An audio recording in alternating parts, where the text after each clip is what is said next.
Good morning to all. ഇന്ന് ഈ വീഡിയോയിലൂടെ നമ്മൾ പഠിക്കുന്നത് സർവീസിൻ്റെ കാര്യത്തിലുള്ള ടൈം ഓഫ് സപ്ലൈ ആണ്. എന്തിനാണ് സർവീസിൻ്റെ കാര്യത്തിൽ ടൈം ഓഫ് സപ്ലൈ കണ്ടുപിടിക്കണമെന്ന് വെച്ച് കഴിഞ്ഞാൽ, ഏത് സമയത്താണ് ഒരു റെസിപ്പിയന് സർവീസ് പർച്ചേസ് ചെയ്യുന്ന റെസിപ്പിയന് ഗവൺമെൻറ്റിലേക്ക് അയാൾ ടാക്സ് അടയ്ക്കേണ്ട ടൈം ഏത് എന്ന് നിർണ്ണയിക്കാൻ വേണ്ടിയാണ് ടൈം ഓഫ് സപ്ലൈ നമ്മൾ സർവീസിൻ്റെ കാര്യത്തിൽ കണ്ടുപിടിക്കുന്നത്. നമുക്കറിയാം, സപ്ലൈ എന്ന് പറയുന്നത് ഒരു സിംഗിൾ ടേമാണെന്ന് നമ്മൾ പറഞ്ഞിരുന്നു അല്ലേ. സപ്ലൈ എന്ന് പറയുന്നത് നമ്മളെന്താണ്, ഒരു സിംഗിൾ ടേമാണെന്ന് നമ്മൾ പറഞ്ഞിരുന്നു. അതുപോലെ തന്നെ എന്നാൽ സപ്ലൈ എന്ന് പറയുന്ന സിംഗിൾ ടൈമിൽ ഒട്ടനവധി കാര്യങ്ങൾ വരുന്നുണ്ട്, ഒട്ടനവധി ടാക്സിൽ ഇവൻറ്റുകൾ നടക്കുന്നുണ്ട് അല്ലേ. അപ്പോൾ അതേ സെയിം രീതിയിൽ സർവീസിൻ്റെ കാര്യത്തിലുള്ള സപ്ലൈയിലാണെങ്കിലും ശരി, ഒട്ടനവധി ആയിട്ടുള്ള ടാക്സിബിൾ ഇവൻറ്റ് നടക്കുന്നുണ്ട്. അപ്പോൾ അതിൻ്റെ അകത്ത് ഏത് ടാക്സിബിൾ ഇവൻറ്റ് നടക്കുമ്പോഴാണ്, അല്ലെങ്കിൽ ഏത് ടൈമിലാണ് ഗവൺമെൻറ്റിലേക്ക് ഏത് ടാക്സ് ഇവൻറ്റ് നടക്കുമ്പോഴാണ് ആ സർവീസ് സ്വീകരിക്കുന്ന റെസിപ്പിയൻ്റ് ഗവൺമെൻറ്റിലേക്ക് ടാക്സ് അടയ്ക്കേണ്ടത്, ആ ടൈം കാൽക്കുലേറ്റ് ചെയ്യാൻ വേണ്ടിയാണ് നമ്മൾ സർവീസിൻ്റെ കാര്യത്തിൽ ടാക്സിബിൾ ടൈം നമ്മൾ നിർണ്ണയിക്കുന്നത്. അപ്പോൾ നമുക്കിത് നോക്കാം. ഇപ്പോൾ ഒരു ബിസിനസ്സുകാരൻ അയാളുടെ ബിസിനസ് ഫേമിലേക്ക് ഏതെങ്കിലും തരത്തിലൊരു സർവീസ് പർച്ചേസ് ചെയ്യുന്ന കരുതുക, ഒരു സപ്ലയറുടെ കയ്യിൽ നിന്ന് സർവീസ് സപ്ലൈ ചെയ്യുന്ന ഒരു സപ്ലയറുടെ കയ്യിൽ നിന്ന്. അപ്പോൾ സർവീസ് സ്വീകരിക്കുന്നതിന് മുമ്പേ മുൻകൂട്ടി എന്ത് കൊടുക്കണം? അഡ്വാൻസ് ആയിട്ട് പേയ്മെൻറ്റ് ചെയ്യണം. ആ സർവീസിനുള്ള ചാർജ് അഡ്വാൻസ് ആയിട്ട് പേ ചെയ്യണം. അതുപോലെ തന്നെ അഡ്വാൻസ് ആയിട്ട് പേ ചെയ്യുമ്പോൾ തന്നെ എന്ത് ചെയ്യും? സപ്ലയർ ഇൻവോയ്സ് ഇഷ്യൂ ചെയ്യും. അതുപോലെ തന്നെ സപ്ലയർ അവസാനം എന്ത് ചെയ്യും? അയാൾ ഈ റെസിപ്പിയന് സർവീസ് ഡെലിവറി ചെയ്ത് കൊടുക്കും. അതിനുശേഷം എന്താണ്, നമ്മുടെ റെസിപ്പിയൻ്റ് സപ്ലയറിന് പൈസ കൊടുക്കും. എന്നിട്ട് രണ്ടുപേരും അവരവരുടെ ബുക്സ് ഓഫ് അക്കൗണ്ട്സിൽ ഓരോരോ ട്രാൻസാക്ഷൻ സംഭവിച്ചായിട്ട് എഴുതി വെക്കും. അപ്പോൾ ഇങ്ങനെ നടക്കുന്ന ഈ ഒരു സപ്ലൈയുടെ അകത്ത് ഈ രീതിയിൽ നടക്കുന്ന സപ്ലൈ ഓഫ് സർവീസിൻ്റെ ഉള്ളിൽ ഏതാണ് ടാക്സബിൾ ഇവൻ്റ് എന്ന് ഫൈൻഡ് ഔട്ട് ചെയ്യാൻ വേണ്ടി നമ്മളെ സഹായിക്കുന്ന ഒരു ഫംഗ്ഷൻ്റെ പേരാണ് time of supply in the case of service എന്ന് പറയുന്നത്. ഇതുകൊണ്ടുള്ള ഗുണം എന്താണെന്ന് വെച്ച് കഴിഞ്ഞാൽ, സർവീസിൽ നടക്കുന്ന ടാക്സബിൾ പോയിന്റ് നമുക്ക് കൃത്യമായിട്ട് മനസ്സിലാക്കാനും, അതുപോലെ തന്നെ ഏതൊരു ബിസിനസ്സുകാരനും ഏത് സർവീസ് പർച്ചേസ് ചെയ്യുമ്പോൾ ഏത് ടാക്സ് റേറ്റിലാണ് അയാൾ ഗവൺമെൻറ്റിലേക്ക് ടാക്സ് പേ ചെയ്യേണ്ടത് എന്ന് തീരുമാനിക്കാനും സാധിക്കുന്നു. ഓക്കെ, ഈ രണ്ട് കാര്യങ്ങൾക്ക് വേണ്ടിയാണ് സർവീസിൻ്റെ കാര്യത്തിൽ ടാക്സിബിൾ ടൈം നമ്മൾ കാൽക്കുലേറ്റ് ചെയ്യുന്നത്. ഒന്ന്, ടാക്സിബിൾ പോയിന്റ് അറിയാൻ. രണ്ടാമത്തെ കാര്യം, സർവീസ് പർച്ചേസ് ചെയ്യുമ്പോൾ ഇയാൾക്കുണ്ട് ഈ സർവീസ്, ആ പർട്ടിക്കുലർ സർവീസിന് ചിലപ്പോൾ 18% GST ടാക്സ് റേറ്റ്.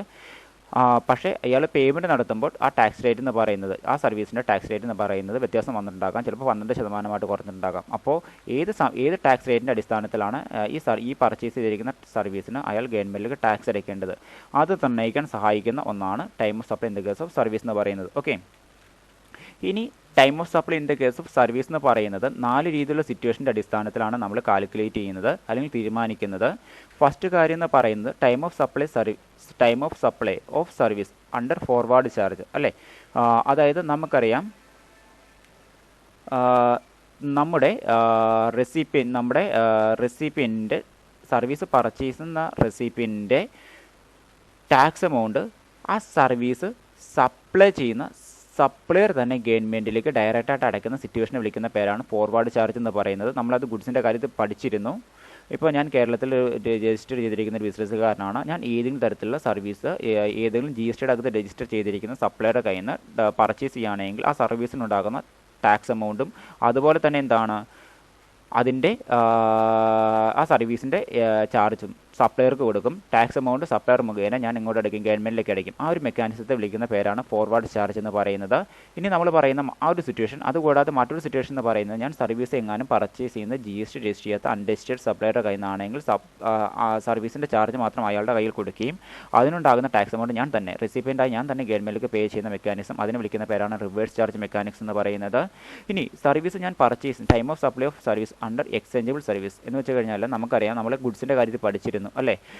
എക്സ്ചേഞ്ചബിൾ ഗുഡ്സ് എന്ന് പറയുന്ന കാര്യം, അതായത് നമ്മൾ സർവീസോ അല്ലെങ്കിൽ ഗുഡ്സോ പർച്ചേസ് ചെയ്യുന്നത് ഏതെങ്കിലും രീതിയിൽ കാശ് കൊടുക്കാതെ ഏതെങ്കിലും തരത്തിലുള്ള കൂപ്പൺ ഉപയോഗിച്ചൊക്കെയാണ് നമ്മൾ ഏതെങ്കിലും തരത്തിലുള്ള ഗുഡ്സോ സർവീസോ പർച്ചേസ് ചെയ്യുന്നതെങ്കിൽ ആ രീതിയിൽ പർച്ചേസ് ചെയ്യുന്ന സർവീസിന് ഉണ്ടാകുന്ന ടാക്സ് ടൈം ഏതെന്ന് തീരുമാനിക്കാൻ നമ്മൾ സഹായിക്കുന്ന ഒന്നാണ് exchangeable service time of supply of service under exchangeable service എന്ന് പറയുന്ന കാര്യം.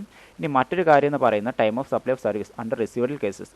അതായത് നമ്മൾ ഈ ബിസിനസ്സുകാരൻ റെസിപ്പിയൻറ്റ് അല്ലെങ്കിൽ സർവീസ് പർച്ചേസ് ചെയ്യുന്ന വ്യക്തി ഗവൺമെൻറ്റിലേക്ക് ടാക്സ് അടയ്ക്കാതെ ബ്ലാക്കിൽ ഏതെങ്കിലും രീതിയിൽ സർവീസ് പർച്ചേസ് ചെയ്യുന്ന ഒരു ഇത് ഏത് തരത്തിലുള്ള GSTയുമായി ബന്ധപ്പെട്ടുകൊണ്ടുള്ള റെസ്പെക്റ്റീവ് അതോറിറ്റി അത് കണ്ടെത്തി കഴിഞ്ഞാൽ അതിന് അങ്ങനെ പർച്ചേസ് ചെയ്യുന്ന സർവീസിന് റെസിപ്പിയൻറ്റ് ആ സർവീസ് പർച്ചേസ് ചെയ്തിരിക്കുന്ന റെസിപ്പിയൻറ്റ് ടാക്സ് കൊടുക്കേണ്ടതായിട്ട് വരും. അങ്ങനെയുള്ള സന്ദർഭത്തിൽ എങ്ങനെയാണ് ടാക്സ് ടൈം തീരുമാനിക്കുന്നതെന്ന് കണ്ടുപിടിക്കാൻ വേണ്ടിയാണ് ഇത് നമ്മൾ ഉപയോഗിക്കുന്നത്. ഓക്കെ, ഈ 4 രീതിയിലുള്ള സിറ്റുവേഷൻ്റെ അടിസ്ഥാനത്തിലാണ് നമ്മൾ ടാക്സിബിൾ ടൈം സർവീസിൻ്റെ കാര്യത്തിൽ തീരുമാനിക്കുന്നത്. നമ്മൾ ഏറ്റവും ആദ്യം പഠിക്കാൻ പോകുന്നത് time of supply of service under forward charge. അതായത് സപ്ലയർ തന്നെ റെസിപ്പിയൻറ്റ് ടാക്സ് എമൗണ്ട് ഗവൺമെൻറ്റിലേക്ക് നേരിട്ട് പേ ചെയ്യുന്ന സന്ദർഭം. ഇതാണ് നമ്മുടെ ടൈം ഓഫ് സപ്ലൈ ഓഫ് സർവീസിൽ ഏറ്റവും വലിയൊരു കാര്യം തന്നെയാണ് ഫോർവേഡ് ചാർജിൽ സംഭവിക്കുന്നത്. ഇവിടെ 2 രീതിയിലുള്ള കാര്യമാണ് ഉണ്ടാകുന്നത്. ഫസ്റ്റ് കാര്യം എന്ന് പറയുന്നത് is invoice issued within the time specified under section 31 due date for issue of invoice. അതായത് നമുക്ക് നമ്മുടെ 2 രീതിയിലുള്ള കാര്യങ്ങളാണ് ഫോർവേഡ് ചാർജിൽ നമ്മൾ പഠിക്കാനുള്ളത്. ഒന്ന്, is invoice is issued within the time of specified under section due date for issue of invoice. അതായത് ഇൻവോയ്സ് ഇഷ്യൂ ചെയ്തിരിക്കുന്നത് ഡ്യൂ ഡേറ്റിൻ്റെ ഉള്ളിലാണോ, അങ്ങനെയാണെങ്കിൽ ഉള്ള ഒരു സിറ്റുവേഷൻ. അല്ല, is invoice is issued not within the due date for issue of invoice. അതായത് നമുക്ക് ഡ്യൂ ഡേറ്റിന് ശേഷമാണ്, അതായത് ഈ ഇൻവോയ്സ് ഇഷ്യൂ ചെയ്യേണ്ട ഡേറ്റിന് ശേഷമാണ് ഇൻവോയ്സ് ഇഷ്യൂ ചെയ്തേക്കണമെങ്കിൽ ഉള്ള ഒരു സിറ്റുവേഷൻ. ഇങ്ങനെ 2 സന്ദർഭത്തിൽ വെച്ചാണ് നമ്മൾ ഫോർവേഡ് ചാർജിൻ്റെ കാര്യത്തിൽ നമ്മൾ ടൈം ഓഫ് സപ്ലൈ തീരുമാനിക്കുന്നത്. ഫസ്റ്റ് കാര്യം എന്ന് പറയുന്നത് is invoice is issued within the time specified under section 31 due date for issue of invoice. Okay, due date invoice issue ചെയ്തേക്കുന്നത് സർവീസ് ഒരു റെസിപ്പിയന് കിട്ടിയതിന് ശേഷം സപ്ലയർ ഇൻവോയ്സ് ഇഷ്യൂ ചെയ്തേക്കുന്നത് ആ ഡ്യൂ ഡേറ്റിനുള്ളിലാണെങ്കിൽ എങ്ങനെയാണ് taxable due date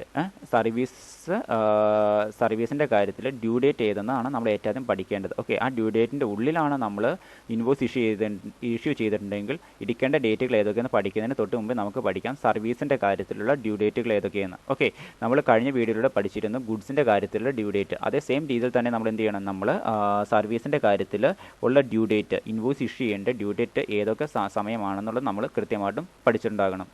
okay, time of supply of service due ഡേറ്റിൻ്റെ ഉള്ളിലാണെങ്കിൽ നമുക്ക് അത് ഡ്യൂ ഡേറ്റ് ഏതൊക്കെയാണെന്ന് മനസ്സിലാക്കിയതിന് ശേഷം നമുക്കത് പഠിക്കാം. ഓക്കെ, അപ്പോൾ ഫസ്റ്റ് സിറ്റുവേഷൻ നമുക്ക് സർവീസിൻ്റെ കാര്യത്തിൽ due date for issue of ഇൻവോയ്സിനെ 4ആയിട്ടാണ് തരംതിരിച്ചേക്കുന്നത്. ഒന്ന്, നോർമൽ സിറ്റുവേഷൻ. 2 എന്ന് പറയുന്നത് taxable supply between distinct persons. പിന്നെ കണ്ടിന്യൂസ് സപ്ലൈ ഓഫ് സർവീസ്, അല്ല എങ്കിൽ cessation of supply before completion. ഇങ്ങനെ 4 രീതിയിലായിട്ടാണ് സർവീസിൻ്റെ കാര്യത്തിലുള്ള ഡ്യൂ ഡേറ്റ് നമ്മൾ ക്ലാസിഫിക്കേഷൻ ചെയ്തേക്കുന്നത്. അല്ലെങ്കിൽ സർവീസിന് വേണ്ടിയുള്ള ഇൻവോയ്സ് ഇഷ്യൂ ചെയ്യേണ്ട ഡ്യൂ ഡേറ്റ് ഏതെന്ന് നമ്മൾ തീരുമാനിക്കുന്നത് ഈ 4 സന്ദർഭത്തിൻ്റെ അടിസ്ഥാനത്തിലാണ്. ഓക്കെ, ഫസ്റ്റ് കാര്യം എന്ന് പറയുന്നത് നോക്കുക, നോർമൽ സിറ്റുവേഷനിലാണ് എങ്കിൽ before the provisions of service within 13 days 45 days for banks, insurance companies, NBFC from the date of supply of service. Okay, ഒരു നോർമൽ സിറ്റുവേഷനിലാണ് ഒരു സർവീസ് ഒരു സപ്ലയറുടെ കയ്യിൽ നിന്നും ഒരു റെസിപ്പിയന്റിന് കിട്ടിയേക്കണമെങ്കിൽ due date for issue of invoice എന്ന് പറയുന്നത് അയാൾക്ക് സർവീസ് കിട്ടി 30 ദിവസത്തിനുള്ളിലായിരിക്കണം അയാൾക്ക് ഇൻവോയ്സ് ഇഷ്യൂ ചെയ്ത് കൊടുക്കേണ്ടത്. എന്നാൽ NBFC അതുപോലെ തന്നെ എന്താണ് ബാങ്ക്സ്, അതർ ഇൻഷുറൻസ് കമ്പനിയുടെ സർവീസുകളാണ് ആ രീതിയിലുള്ള സപ്ലയറുടെ കയ്യിൽ നിന്നാണ് ബാങ്ക്സ്, അതുപോലെ തന്നെ ഇൻഷുറൻസ് കമ്പനികൾ, NBFC ആ മുതലായിട്ടുള്ള ഫിനാൻഷ്യൽ ഇൻസ്റ്റിറ്റ്യൂഷൻസിൽ നിന്നാണ് ഒരു സപ്ലയർക്ക് ആ രീതിയിലുള്ള സപ്ലയറുടെ കയ്യിൽ നിന്നാണ് ഒരു റെസിപ്പിയന്റിന് സർവീസ് കിട്ടുന്നതെങ്കിൽ 45 ദിവസം സർവീസ് കിട്ടി 45 ദിവസത്തിനുള്ളിൽ എന്ത് ഇഷ്യൂ ചെയ്ത് കൊടുത്താൽ മതി, 45 ദിവസത്തിനുള്ളിൽ ഇൻവോയ്സ് ഇഷ്യൂ ചെയ്ത് കൊടുത്താൽ മതി. ആ 45 ദിവസമായിരിക്കും ഡ്യൂ ഡേറ്റ് എന്ന് പറയുന്നത്. ഓക്കെ, ആ ഒരു 45 ദിവസമായിരിക്കും ഡ്യൂ ഡേറ്റിന് വേണ്ടിയുള്ള due date for issue of ഇൻവോയ്സിന് വേണ്ടിയുള്ള കാലഘട്ടം എന്ന് പറയുന്നത്. ഓക്കെ, ഇനി മറ്റൊരു കാര്യം എന്ന് പറയുന്നത് taxable supplies between distinct persons only in the case of insurance company, banking company, financial institutions including NBFC, telecom company or notified suppliers. Supplier invoice issue ചെയ്ത് കൊടുക്കേണ്ട ഡ്യൂ ഡേറ്റ് ആണ് നമ്മൾ പഠിക്കാൻ പോകുന്നത്. അതിനു മുമ്പ് നമുക്ക് പഠിക്കേണ്ട കാര്യം എന്ന് പറയുന്നത് എന്താണ് ഡിസ്റ്റിങ്ക്റ്റ് പേഴ്സൺസ് എന്നാണ്. ഉദാഹരണം വെച്ച് കഴിഞ്ഞാൽ ഇപ്പോൾ ഒരു ബിസിനസ്സുകാരന് കേരളത്തിലും ബ്രാഞ്ച് ഉണ്ട്, തമിഴ്നാട്ടിലും ബ്രാഞ്ച് ഉണ്ടെന്ന് കരുതുക. അപ്പോൾ നോർമലി ആ ബിസിനസ്സുകാരൻ്റെ 2 ബ്രാഞ്ചുകളും 2 സ്റ്റേറ്റിലായിരിക്കുന്നത്. അപ്പോൾ ഓട്ടോമാറ്റിക്കലി ഈ രണ്ട് ബ്രാഞ്ചുകളും എന്ത് ചെയ്യുന്നുണ്ടാകും, അവരവരുടെ സ്റ്റേറ്റിൽ സെപ്പറേറ്റ് GST എടുത്ത് രജിസ്ട്രേഷൻ എടുത്തിട്ടുണ്ടാകും അല്ലേ. അപ്പോൾ ആ ബിസിനസ്സുകാരൻ്റെ കേരളത്തിലെ ബ്രാഞ്ചിൽ നിന്നും ഒരു സർവീസ് തമിഴ്നാട്ടിലെ ബ്രാഞ്ച് വാങ്ങിയിട്ടുണ്ടെങ്കിൽ ആ രീതിയിലുള്ള സർവീസിൻ്റെ സപ്ലൈയിൽ ഏത് സമയത്താണ് ആ സർവീസ്, ഏത് ബ്രാഞ്ചാണ്, കേരളത്തിലെ ബ്രാഞ്ചാണ് തമിഴ്നാട്ടിലെ ബ്രാഞ്ചിന് എന്ത് കൊടുത്തേക്കുന്നത്, സർവീസ് സെയിൽ ചെയ്തേക്കുന്നത്. ഓക്കെ, അപ്പോൾ കേരളത്തിലെ ബ്രാഞ്ചായ സപ്ലയർ ഏത് സമയത്താണ് അവരുടെ ഇൻവോയ്സ് ഇഷ്യൂ ചെയ്യേണ്ട ഡ്യൂ ഡേറ്റ് എന്ന് പറയുന്നത്, അത് കാൽക്കുലേറ്റ് ചെയ്യാനുള്ള കാര്യമാണ് പഠിക്കാൻ പോകുന്നത്. ഒന്നാമത്തെ കാര്യം എന്ന് പറയുന്നത് before or at the time of recording books of accounts. അതായത് സർവീസ് സ്വീകരിക്കുന്ന റെസിപ്പിന് സർവീസ് കിട്ടുന്നതിന് മുമ്പോ അല്ല എങ്കിൽ സർവീസ് കിട്ടി അതിനുശേഷം അയാളുടെ ബുക്സ് ഓഫ് അക്കൗണ്ട്സിൽ സർവീസ് കിട്ടിയെന്ന് പറഞ്ഞുകൊണ്ട് റെക്കോർഡ് ചെയ്യുന്ന ടൈമിലോ എന്ത് ഇഷ്യൂ ചെയ്തുണ്ടാകണം, ഇൻവോയ്സ് ഇഷ്യൂ ചെയ്ത് കൊടുത്തുണ്ടാകണം. ഓക്കെ, അതാണ് ഇൻവോയ്സ് ഇഷ്യൂ ചെയ്യാനുള്ള ഡ്യൂ ഡേറ്റ് എന്ന് പറയുന്നത്. ഇനി അത് ഈ ഒരു കാര്യം എന്ന് പറയുന്നത് ഈ ഡിസ്റ്റിങ് പേഴ്സൺസ് തമ്മിലുള്ള ഈ സർവീസിൻ്റെ കാര്യം, സെയിൽ ഓഫ് സർവീസിൻ്റെ കാര്യം എന്ന് പറയുന്നത് ചില വ്യക്തികൾക്ക് മാത്രമേ ബാധകമായിട്ടുള്ളൂ. ഒന്നെന്ന് പറയുന്നത് ഇൻഷുറൻസ് കമ്പനി, അല്ലെങ്കിൽ ബാങ്കിങ് കമ്പനീസ്, അല്ലെങ്കിൽ financial institutions, NBFC firms, telecom companies, അല്ലെങ്കിൽ ഗവൺമെൻറ് നോട്ടിഫൈ ചെയ്തിരിക്കുന്ന സപ്ലൈസ്. അത് ഏതൊക്കെയാണെന്ന് നിങ്ങൾ പഠിക്കേണ്ട കാര്യമില്ല. നോട്ടിഫൈ ചെയ്തിരിക്കുന്ന സപ്ലൈസ് എന്ന് പറയുന്നത് അത് ഓരോന്ന് ഇൻഡിവിജ്വലി പഠിക്കേണ്ട കാര്യമില്ല. ഗവൺമെൻറ് നോട്ടിഫൈ ചെയ്തിരിക്കുന്ന സപ്ലൈസ് ഏതൊക്കെയോ. അപ്പോൾ ആ രീതിയിലുള്ള ബിസിനസ്സുകാർ തമ്മിലുള്ള, ആ രീതിയിലുള്ള പാർട്ടീസ് തമ്മിലാണ് ഒരു സർവീസിൻ്റെ സപ്ലൈ നടന്നിട്ടുണ്ടെങ്കിൽ സർവീസ് സപ്ലൈ ചെയ്തിരിക്കുന്ന സപ്ലയർ ഇൻവോയ്സ് ഇഷ്യൂ ചെയ്ത് കൊടുക്കേണ്ട ഡ്യൂ ഡേറ്റ് എന്ന് പറയുന്നത് ഒന്നെങ്കിൽ റെസിപ്പിന്, സർവീസ് സ്വീകരിക്കുന്ന റെസിപ്പിന് സർവീസ് കിട്ടുന്നതിന് മുമ്പോ അല്ല എങ്കിൽ സർവീസ് കിട്ടിയതായിട്ട് അയാളുടെ ബുക്സ് ഓഫ് അക്കൗണ്ട്സിൽ എഴുതി വെച്ചേക്കുന്ന ടൈമിലോ ആയിരിക്കണം എന്ത് ഇഷ്യൂ ചെയ്ത് കൊടുക്കേണ്ടത്, ഇൻവോയ്സ് ഇഷ്യൂ ചെയ്ത് കൊടുക്കേണ്ട ഡ്യൂ ഡേറ്റ് എന്ന് പറയുന്നത്. ഓക്കെ, ഇനി അതൊന്നുമല്ല, ഇനി നമ്മൾ ചില കാര്യം അതാണ് ഈ രീതിയിലുള്ള സർവീസുകളുടെ കാര്യത്തിൽ ഡ്യൂ ഡേറ്റ് എന്ന് പറയുന്നത്. ഓക്കെ, ഇനി മറ്റൊരു കാര്യം എന്ന് പറയുന്നത് കണ്ടിന്യൂസ് ഓഫ് സപ്ലൈ ആണ്. അത് കണ്ടിന്യൂസ് ആയിട്ട് ഒരു സർവീസ് നമ്മൾ എന്ത് ചെയ്യുന്നു, നമ്മളൊരു സപ്ലയർക്ക് കണ്ടിന്യൂസ് ആയിട്ട് നമ്മൾ ഏതെങ്കിലും തരത്തിലുള്ള സപ്ലയറുടെ കയ്യിൽ നിന്ന് നമുക്ക് സർവീസ് കിട്ടുകയാണെങ്കിൽ ആ രീതിയിലുള്ള സർവീസിൻ്റെ കാര്യത്തിൽ എങ്ങനെയായിരിക്കാം നമ്മൾ ഡ്യൂ ഡേറ്റ്, ഇൻവോയ്സ് ഇഷ്യൂ ചെയ്യാനുള്ള ഡ്യൂ ഡേറ്റ് എങ്ങനെ കാൽക്കുലേറ്റ് ചെയ്യാമെന്ന് നമുക്ക് പഠിക്കാം. ഇനി അടുത്തൊരു കാര്യം എന്ന് പറയുന്നത് കണ്ടിന്യൂസ് സപ്ലൈ ആണ്. കണ്ടിന്യൂസ് സപ്ലൈ എന്ന് വെച്ച് കഴിഞ്ഞാൽ ഏതെങ്കിലും രീതിയിലുള്ള ഒരു സർവീസ് ഏതെങ്കിലും തരത്തിലുള്ള സപ്ലയറുടെ കയ്യിൽ നിന്ന് നമ്മുടെ റെസിപ്പിന് കിട്ടുകയാണെങ്കിൽ, റെസിപ്പിൻ്റെ ബിസിനസ്സുകാർ കിട്ടുകയാണെങ്കിൽ ഏത് ടൈമിലാണ് ഈ സർവീസ് സപ്ലൈ ചെയ്യുന്ന, അല്ലെങ്കിൽ ഏത് ടൈമാണ് ഡ്യൂ ഡേറ്റ് എന്ന് പറയുന്ന സർവീസ് സപ്ലൈ ചെയ്യുന്ന സപ്ലയർ ഇൻവോയ്സ് ഇഷ്യൂ ചെയ്യേണ്ട ഡ്യൂ ഡേറ്റ് ഏതെന്ന് നമുക്കുള്ള തീരുമാനിക്കാൻ വേണ്ടിയാണ് ഇങ്ങനൊരു ഭാഗം ഇവിടെ പറഞ്ഞിരിക്കുന്നത്. അപ്പോൾ നമുക്ക് ഒരു കണ്ടിന്യൂസ് സപ്ലൈക്ക് ഒരു ബെസ്റ്റ് ഉദാഹരണം എന്നൊക്കെ വെച്ച് കഴിഞ്ഞാൽ ഇപ്പോൾ നമ്മുടെ വലിയൊരു ബിസിനസ് സ്ഥാപനത്തിൽ ഏതെങ്കിലും രീതിയിലുള്ള ടെലികമ്മ്യൂണിക്കേഷൻ സർവീസ് കിട്ടുകയെന്ന് കരുതുക. Telecommunication service. ഓക്കെ, അപ്പോൾ ടെലികമ്മ്യൂണിക്കേഷൻ സർവീസ് എന്നൊക്കെ പറഞ്ഞു കഴിഞ്ഞാൽ ഇപ്പോൾ നമുക്ക് പഴയ BSNL സർവീസ് ആണ് ഒരു ബിസിനസ് സ്ഥാപനത്തിൽ കിട്ടുന്നതെങ്കിൽ അത് തുടർച്ചയായിട്ട് കിട്ടുന്ന ഒരു സർവീസാണ് അല്ലേ.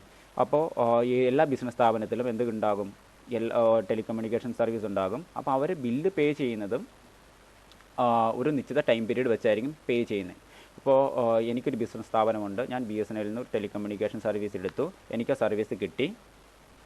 അത് എല്ലാ മാസം 2 മാസം കൂടുമ്പോഴാണ് ഞാൻ എനിക്കിങ്ങനെ കണ്ടിന്യൂസ് ആയിട്ട് കിട്ടുന്ന സർവീസിനുള്ള പേയ്മെൻറ്റ് ഞാൻ പേ ചെയ്യുന്നത്.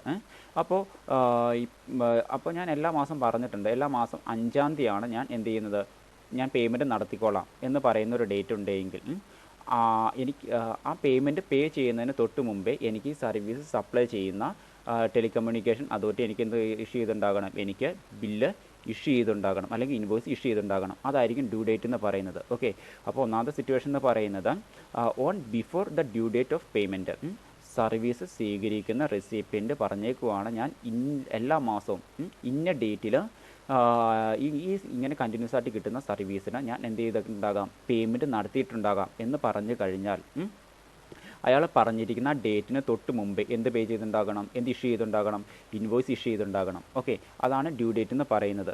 അപ്പോൾ ഏതെങ്കിലും ഒരു കണ്ടിന്യൂസ് സപ്ലൈ ഓഫ് സർവീസിൻ്റെ കാര്യത്തിൽ സർവീസ് സ്വീകരിക്കുന്ന റെസിപ്പിയൻ്റ് എടുത്ത് പറഞ്ഞിട്ടുണ്ട്, ഞാൻ ഈ കണ്ടിന്യൂസ് ആയിട്ട് കിട്ടുന്ന ഈ സർവീസിന് ഇന്ന മാസം അതായത് ഒരു നിശ്ചിത ടൈം അല്ലെങ്കിൽ എല്ലാ മാസം ആയിക്കോട്ടെ, അല്ലെങ്കിൽ ഒരു നിശ്ചിത 2 മാസം കൂടുമ്പോൾ ഇന്ന ഡേറ്റിൽ ഞാൻ ഈ കണ്ടിന്യൂസ് ആയിട്ട് കിട്ടുന്ന സർവീസ് സപ്ലൈ ചെയ്യുന്ന സപ്ലയർക്ക് പൈസ തന്നേക്കാം എന്ന് പറയുകയാണെങ്കിൽ ആ ഡേറ്റിന് തൊട്ട് മുമ്പേ എന്ത് ഇഷ്യൂ ചെയ്തുണ്ടാകണം? ആ സപ്ലയർ ഇങ്ങനെ കണ്ടിന്യൂസ് ആയിട്ട് ആ റെസിപ്പിയൻ്റ് കൊടുക്കുന്ന സർവീസിന് ബില്ല് അല്ലെങ്കിൽ ഇൻവോയ്സ് ഇഷ്യൂ ചെയ്തുണ്ടാകണം. ആ ഒരു കാലഘട്ടം വരെയുള്ള ടൈം പീരീഡാണ് ഈ ബില്ല് ഇഷ്യൂ ചെയ്യാനുള്ള ഡ്യൂ ഡേറ്റ് എന്ന് പറയുന്നത്. ഓക്കെ, ഇനി മറ്റൊരു കാര്യം എന്ന് പറയുന്നത്, ഇങ്ങനൊരു ടൈം പീരീഡ് നമ്മുടെ റെസിപ്പിയൻ്റ് ഇങ്ങനെ ഈ രീതിയിൽ സർവീസ് സ്വീകരിക്കുന്ന റെസിപ്പിയൻ്റ് പറഞ്ഞിട്ടില്ല എങ്കിൽ ഈ സർവീസ് ഡെലിവർ ചെയ്യുന്ന പാർട്ടി, ഈ സർവീസ് സ്വീകരിക്കുന്ന പാർട്ടി ഉണ്ടാകും അല്ലേ, ഈ സർവീസ് സപ്ലൈ ചെയ്ത് കൊടുക്കുന്ന പാർട്ടി ഉണ്ടാകും, സപ്ലയറുടെ അക്കൗണ്ടിൽ എന്നാണോ പൈസ കിട്ടുന്നത് ആ പൈസ കിട്ടുന്ന ഡേറ്റിൽ മസ്റ്റായിട്ട് എന്ത് കൊടുക്കുക? ബില്ല് അല്ലെങ്കിൽ ഇൻവോയ്സ് ഇഷ്യൂ ചെയ്ത് കൊടുക്കുക. അതായിരിക്കും ഡ്യൂ ഡേറ്റ് എന്ന് പറയുന്നത്. ഇപ്പോൾ ഞാൻ ഒരു ബിസിനസ്സുകാരനാണ്. ഞാൻ ഈ ടെലികമ്മ്യൂണിക്കേഷൻ സർവീസ് ഒരു എയർടെൽ എന്ന് പറയുന്ന ഒരു കമ്പനിയിൽ നിന്നാണ് സ്വീകരിച്ചേക്കുന്നത്. അപ്പോൾ അവരോട് പറയുകയാണ് എല്ലാ മാസം 5-ാം തീയതി മസ്റ്റായിട്ട് എന്ത് കൊടുത്തിട്ടുണ്ടാകും? ഞാൻ ഇദ്ദേഹത്തിന് പൈസ തന്നേക്കാമെന്ന് പറഞ്ഞേക്കാണ്.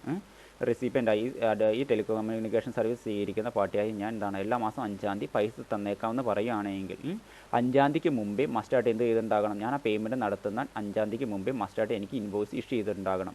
അതാണ് ആദ്യത്തെ സന്ദർഭത്തിലെ ഡ്യൂ ഡേറ്റ് എന്ന് പറയുന്നത്. എന്നാൽ ഞാൻ എയർടെൽ എന്ന് പറയുന്ന കമ്പനിയിൽ നിന്ന് ടെലികമ്മ്യൂണിക്കേഷൻ സർവീസ് സ്വീകരിക്കുന്നു. പക്ഷേ ഞാനിങ്ങനെ പൈസ കൊടുക്കാമെന്നുള്ള ഡേറ്റ് എല്ലാ മാസം ഇന്ന ഡേറ്റിൽ പൈസ കൊടുക്കാമെന്ന് മെൻഷൻ ചെയ്ത് പറയുന്നില്ല. ഞാൻ എനിക്ക് ഒരു നിശ്ചിത ടൈം പീരീഡ് കൂടുമ്പോൾ എനിക്ക് ചിലപ്പോൾ 5-ാം തീയതി ആയിരിക്കും, ചിലപ്പോൾ 6-ാം തീയതി ആയിരിക്കും, ചിലപ്പോൾ 7-ാം തീയതി ആയിരിക്കും ഞാൻ എന്ത് ചെയ്യുന്നത്? ഇങ്ങനെ സ്വീകരിക്കുന്ന കണ്ടിന്യൂസ് ആയിട്ട് കിട്ടുന്ന ടെലികമ്മ്യൂണിക്കേഷൻ സർവീസിന് ഞാൻ പൈസ അടയ്ക്കുന്നത്. ആ പൈസ എനിക്ക് സർവീസ് തരുന്ന ആളുടെ അക്കൗണ്ടിൽ എന്നാണോ ക്രെഡിറ്റ് ആകുന്നത് അന്ന് തന്നെ അയാൾ എനിക്ക് ഇഷ്യൂ ചെയ്തിട്ടുണ്ടാകണം? എനിക്ക് ഇൻവോയ്സ് ഇഷ്യൂ ചെയ്തിട്ടുണ്ടാകണം.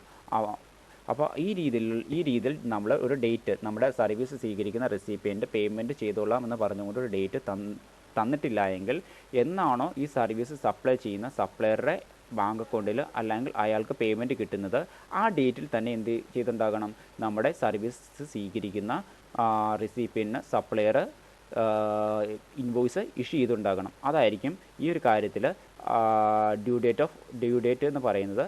ഇൻവോയ്സിൻ്റെ അല്ലെങ്കിൽ ഇൻവോയ്സ് ഇഷ്യൂ ചെയ്യാനുള്ള ഡ്യൂ ഡേറ്റ് എന്ന് പറയുന്നത് അതായിരിക്കും, ആ ടൈം ആയിരിക്കും. ഓക്കെ, ഇനി മറ്റൊരു കാര്യം എന്ന് പറയുന്നത് കണ്ടിന്യൂസ് ഓഫ് സപ്ലൈ എന്ന് പറയുന്നത് വലിയൊരു ബിസിനസ്സുകാരൻ്റെ കാര്യത്തിലാണെങ്കിൽ അല്ലെങ്കിൽ കണ്ടിന്യൂസ് ആയിട്ട് സപ്ലൈ ചെയ്യുന്ന ഒരു വലിയൊരു പ്രോജക്റ്റിൻ്റെ കാര്യത്തിലൊക്കെ ആണെങ്കിൽ, ഇപ്പോൾ നമ്മൾ മുകളിൽ പഠിച്ചേക്കുന്ന സെയിം രീതിയിൽ തന്നെ ഒരു കൺസ്ട്രക്ഷൻ സർവീസൊക്കെ മൂന്നാമത്തെ സിറ്റുവേഷൻ എന്ന് പറയുന്നത് വലിയൊരു ഇങ്ങനെ സർവീസ് നമുക്ക് ഇനി മൂന്നാമത്തെ സന്ദർഭം എന്ന് പറയുന്നത് നമുക്ക് സർവീസ് കിട്ടുന്നത്, ഒരു റെസിപ്പിന് സർവീസ് കിട്ടുന്നത് വളരെയധികം കണ്ടിന്യൂസ് ആയിട്ട് വളരെയധികം കാലഘട്ടത്തേക്കാണെങ്കിൽ അങ്ങനെയുള്ള സന്ദർഭത്തിൽ എങ്ങനെയാണ് ഇൻവോയ്സ് ഇഷ്യൂ ചെയ്യാനുള്ള ഡ്യൂ ഡേറ്റ് തീരുമാനിക്കുന്നത് വെച്ച് കഴിഞ്ഞാൽ അത് ഒരു ഉദാഹരണത്തിലൂടെ പറഞ്ഞു തരാം. ഇപ്പോൾ ഞാനൊരു ബിസിനസ്സുകാരനാണ്, എനിക്ക് വലിയൊരു ബിൽഡിംഗ് ആവശ്യമുണ്ട്. ഓക്കെ, വലിയൊരു ബിൽഡിംഗ്. അപ്പോൾ അതിനു വേണ്ടി ഞാൻ ഒരു ബിൽഡിംഗ് നിർമ്മിക്കുന്ന ഈ ഒരു കൺസ്ട്രക്ഷൻ കമ്പനിയെ സമീപിച്ചു. അവർ പറഞ്ഞു ഞാൻ ഒരു കൊല്ലത്തിനുള്ളിൽ ഈ ബിൽഡിംഗ് 1 കൊല്ലം അല്ലെങ്കിൽ 2 കൊല്ലത്തിനുള്ളിൽ ഈ ബിൽഡിംഗ് നിർമ്മിച്ചു തരാം. ഓക്കെ, അപ്പോൾ എനിക്ക് സർവീസ് കിട്ടുന്നത് വളരെയധികം നീണ്ട കാലഘട്ടം കൊണ്ടാണ് എനിക്ക് സർവീസ് മൊത്തം കിട്ടിത്തീരുന്നത് അല്ലേ. ആ ബിൽഡിങ്ങിൻ്റെ പണി പൂർത്തിയായാൽ എനിക്ക് എൻ്റെ സർവീസിൻ്റെ വർക്കുകൾ പൂർത്തിയാക്കാൻ പറ്റുള്ളൂ. അങ്ങനെയുള്ള ഒരു സന്ദർഭത്തിലാണ് എങ്കിൽ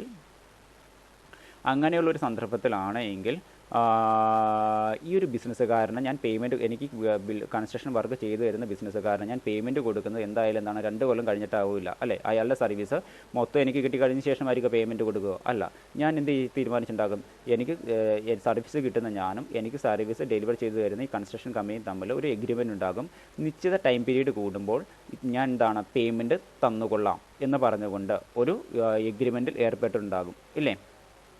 അപ്പോൾ ആ എഗ്രിമെൻറ്റ് നിശ്ചിത ടൈം പീരീഡ്, അപ്പോൾ ഞങ്ങൾ 2 കൊല്ലത്തെ കൃത്യം 8 ക്വാർട്ടറായിട്ട് അങ്ങ് ഭാഗിക്കും. ഓക്കെ, അത് 3 മാസം ഈ ഇയാൾ ചെയ്തു തരുന്ന വർക്കുകൾ അനുസരിച്ച് ഈ കൺസ്ട്രക്ഷൻ വർക്ക് പൂർത്തിയാക്കും 3 മാസം കൂടുമ്പോൾ 3 മാസം കൂടുമ്പോൾ 3 മാസം കൂടുമ്പോൾ ഇങ്ങനെ 2 കൊല്ലം കൊണ്ട് എനിക്ക് കൺസ്ട്രക്ഷൻ വർക്കുകൾ മൊത്തം പൂർത്തിയാക്കി ഇയാൾ തരും. അപ്പോൾ ഇയാൾക്ക് പേയ്മെൻറ്റ് കൊടുക്കുന്നത് ഈ 2 കൊല്ലത്തെ ഞങ്ങൾ 8 ക്വാർട്ടറായിട്ട് ഭാഗിച്ചു. അപ്പോൾ 3 മാസം കൂടുമ്പോൾ ഇദ്ദേഹം പൂർത്തിയാക്കുന്ന വർക്കുകൾ അനുസരിച്ച് ഞാൻ എന്ത് ചെയ്യും, ഇദ്ദേഹത്തിന് ഈ കൺസ്ട്രക്ഷൻ വർക്ക് എനിക്ക് സപ്ലൈ ചെയ്യുന്ന കൺസ്ട്രക്ഷൻ കമ്പനിക്ക് ഞാൻ എന്ത് ചെയ്യും, പേയ്മെൻറ്റ് നൽകും. അപ്പോൾ എന്നാണോ ഞാൻ ഈ വലിയൊരു കാലഘട്ടത്തിൽ ക്വാർട്ടറായിട്ട് ഭാഗിച്ചുകൊണ്ട് പേയ്മെൻറ്റ് നൽകുന്നത്, ആ പേയ്മെൻറ്റ് നൽകുന്ന ആ കാലഘട്ടത്തെ മൈൽ സ്റ്റോൺസ് ആണെന്നാണ് പറയുക. ഓക്കെ, ആ ചെറിയ കാലഘട്ടത്തെ കൺസ്ട്രക്ഷൻ വർക്കുകൾ പൂർത്തിയാക്കാൻ 2 കൊല്ലം സാവകാശം എടുക്കും. പക്ഷേ 8 ക്വാർട്ടറായിട്ടാണ് ഞാൻ ഇദ്ദേഹത്തിന് എന്ത് നൽകുന്നത്, പേയ്മെൻറ്റ് നൽകുന്നത്.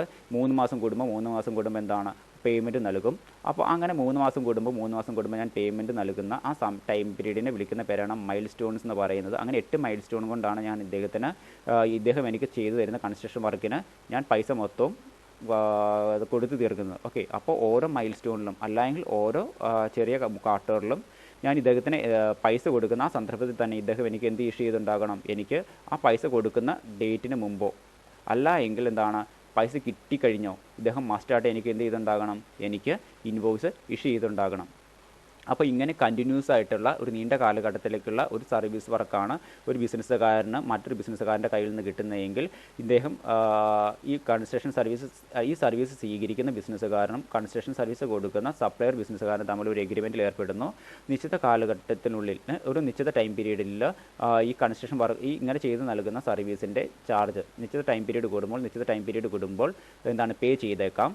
ഓക്കെ, അങ്ങനെ പേ ചെയ്യാൻ ഒരു ഡേറ്റ് ഈ 2 പേരും തമ്മിൽ ഡിസൈഡ് ചെയ്ത് തീരുമാനിച്ചിട്ടുണ്ടെങ്കിൽ ആ ഡേറ്റിന് തൊട്ട് മുമ്പോ അല്ലെങ്കിൽ ആ പേയ്മെൻറ്റ് കിട്ടിക്കഴിഞ്ഞിട്ടുള്ള ഡേറ്റിലോ മസ്റ്റായിട്ട് എന്ത് ചെയ്തുണ്ടാകണം, ഇൻവോയ്സ് ആ സർവീസ് സപ്ലൈ ചെയ്യുന്ന സപ്ലയർ ആ സർവീസ് സ്വീകരിക്കുന്ന റിസീപ്പിന് ഇഷ്യൂ ചെയ്ത് കൊടുത്തിട്ടുണ്ടാകണം. ഓക്കെ, അപ്പോൾ ആ കാര്യത്തിൽ ടൈം പീരീഡ് എന്ന് പറയുന്നത് അതാണ്. ആ ഇൻവോയ്സ് ഇഷ്യൂ ചെയ്യുന്ന ഡ്യൂ ഡേറ്റ് എന്ന് പറയുന്നത് ഇവർ പരസ്പരം പേയ്മെൻറ്റ് നടത്തുന്ന ഡേറ്റോ അല്ലെങ്കിൽ പേയ്മെൻറ്റ് തൊട്ട് മുമ്പോ ഇൻവോയ്സ് ഇഷ്യൂ ചെയ്യുന്ന ഡേറ്റ്, പേയ്മെൻറ്റ് നടത്തുന്നതിന് തൊട്ട് മുമ്പുള്ള ഡേറ്റോ അല്ലെങ്കിൽ പേയ്മെൻറ്റ് കിട്ടിയതിന് ശേഷമുള്ള ഡേറ്റ് ആയിരിക്കും continuous supply of in the case of ഈ രീതിയിലുള്ള സർവീസിൻ്റെ കാര്യത്തിൽ ഡ്യൂ ഡേറ്റ് എന്ന് പറയുന്നത് ഈ ഇൻവോയ്സ് ഇഷ്യൂ ചെയ്യാനുള്ളത്. ഓക്കെ, ഇനി മറ്റൊരു കാര്യം എന്ന് പറയുന്നത് secession of supply of before completion.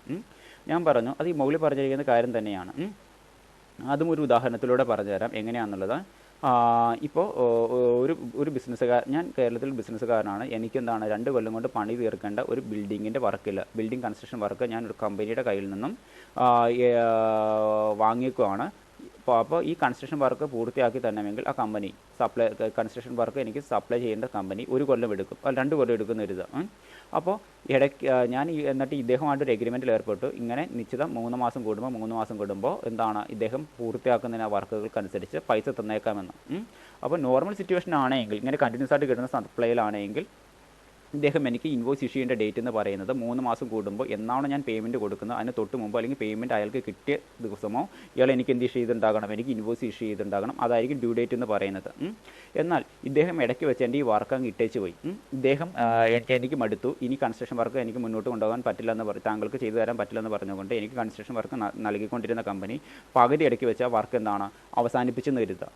അങ്ങനെയുള്ള സന്ദർഭത്തിൽ ഇദ്ദേഹത്തിന് ഞാൻ മസ്റ്റായിട്ടും ഇദ്ദേഹം അത്രയും നാൾ ചെയ്തു തന്നിരിക്കുന്ന വർക്കുകൾക്ക് എന്ത് കൊടുക്കണം, പേയ്മെൻറ്റ് കൊടുക്കണം. എന്നാണോ ഞാൻ ആ പേയ്മെൻറ്റ് കൊടുക്കുന്നത് അന്നായിരിക്കും അദ്ദേഹം എനിക്ക് ഇൻവോയ്സ് ഇഷ്യൂ ചെയ്യാനുള്ള ഡ്യൂ ഡേറ്റ് എന്ന് പറയുന്നത്.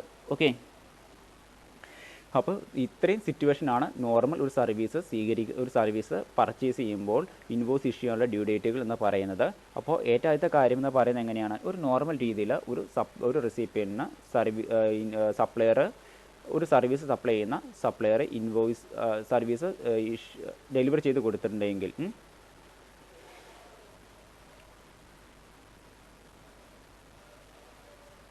ഓക്കെ, അപ്പോൾ നോർമലി ഈ 4 രീതിയിലാണ് പ്രധാനമായിട്ട് എന്ത് ചെയ്യേണ്ടത്. നമ്മൾ ഈ സർവീസിൻ്റെ കാര്യത്തിൽ 4 രീതിയിൽ ഈ 4 സന്ദർഭങ്ങളിലാണ് ഇൻവോയ്സ് ഇഷ്യൂ ചെയ്യേണ്ട ഡ്യൂ ഡേറ്റ്സ് പറഞ്ഞേക്കുന്നത്. അപ്പോൾ ഏറ്റവും ആദ്യത്തെ സന്ദർഭം ഒന്നുകൂടെ പറയാം. നോർമൽ സിറ്റുവേഷനിലാണെങ്കിൽ റിസീപ്പിന് സർവീസ് കിട്ടുന്നതിന് മുമ്പോ അല്ല എങ്കിൽ സർവീസ് കിട്ടി 30 ദിവസത്തിനുള്ള എന്ത് ഇഷ്യൂ ചെയ്തുണ്ടാകണം, ഇൻവോയ്സ് ഇഷ്യൂ ചെയ്തുണ്ടാകണം. ആ ടൈം പീരീഡാണ് ഡ്യൂ ഡേറ്റ് എന്ന് പറയുന്നത്. ഇനി മറ്റൊരു കാര്യം, NBFC അല്ലെങ്കിൽ ഇൻഷുറൻസ് കമ്പനീസ് അല്ല എങ്കിൽ വേറെ ഏതെങ്കിലും ബാങ്ക്സ് അതുപോലത്തെ കമ്പനികളിൽ നിന്നാണ് സർവീസ് ഒരു റെസിപ്പിയൻ്റ് കിട്ടുന്നതെങ്കിൽ ആ സർവീസ് കിട്ടുന്നതിന് മുമ്പോ അല്ലെങ്കിൽ സർവീസ് കിട്ടി 45 ദിവസത്തിനുള്ളിലോ ആ സർവീസിൻ്റെ ചാർജ് പേ ചെയ്യണമെന്ന് പറഞ്ഞുകൊണ്ടുള്ള അല്ലെങ്കിൽ ചാർജ് ഷോ ചെയ്തുകൊണ്ടുള്ള ഇൻവോയ്സ് ഇഷ്യൂ ചെയ്തുണ്ടാകണം. അതാണ് ആ 45 ഡേയ്സാണ് ഈ രീതിയിലുള്ള സർവീസ് ഡെലിവർ ചെയ്യുന്ന സപ്ലയേഴ്സ് കമ്പനീസ് ഇൻവോയ്സ് ഇഷ്യൂ ചെയ്യാനുള്ള ഡ്യൂ ഡേറ്റ് എന്ന് പറയുന്നത്. ഇനി രണ്ട് taxable supplies between distinct persons തമ്മിലാണ് എങ്കിൽ അത് ഏതിൻ്റെയൊക്കെ കാര്യത്തിലാണ്, ഇൻഷുറൻസ് കമ്പനീസ് ആകാം, ബാങ്കിങ് കമ്പനീസ് ആകാം, ഫിനാൻഷ്യൽ ഇൻസ്റ്റിറ്റ്യൂഷൻ ആകാം, ഇൻക്ലൂഡിങ് NBFC ഫേംസ് ആകാം, ടെലികോം കമ്പനീസ് ആകാം, അല്ലെങ്കിൽ ഗവൺമെൻറ് നോട്ടിഫൈഡ് ചെയ്തിട്ടുള്ള സപ്ലയർ തമ്മിലുള്ള ആളുകൾ തമ്മിലായിരിക്കാം ഈ രീതിയിലുള്ള സർവീസസ് സപ്ലൈ ചെയ്യുന്നതെങ്കിൽ. ഈ രീതിയിലുള്ള ബിസിനസ്സുകാരുടെ കാര്യത്തിൽ ഇൻവോയ്സ് ഇഷ്യൂ ചെയ്യാനുള്ള ഡ്യൂ ഡേറ്റ് എന്ന് പറയുന്നത് സർവീസ് സ്വീകരിക്കുന്ന റെസിപ്പിയന് സർവീസ് കിട്ടുന്നതിന് മുമ്പോ അല്ല എങ്കിൽ റെസിപ്പിയൻ്റ് അയാളുടെ ബുക്സ് ഓഫ് അക്കൗണ്ട്സിൽ സർവീസ് കിട്ടിയത് എന്നാണോ എഴുതി വെച്ചേക്കുന്ന ഡേറ്റ് അതിന് തൊട്ട് മുമ്പോ മസ്റ്റായിട്ട് എന്ത് ചെയ്തിട്ടുണ്ടാകണം, ഈ സർവീസ് സപ്ലൈ ചെയ്യുന്ന ബിസിനസ്സുകാരൻ ഇൻവോയ്സ് ഇഷ്യൂ ചെയ്തിട്ടുണ്ടാകണം. അതായിരിക്കും ഡ്യൂ ഡേറ്റ് എന്ന് പറയുന്നത്.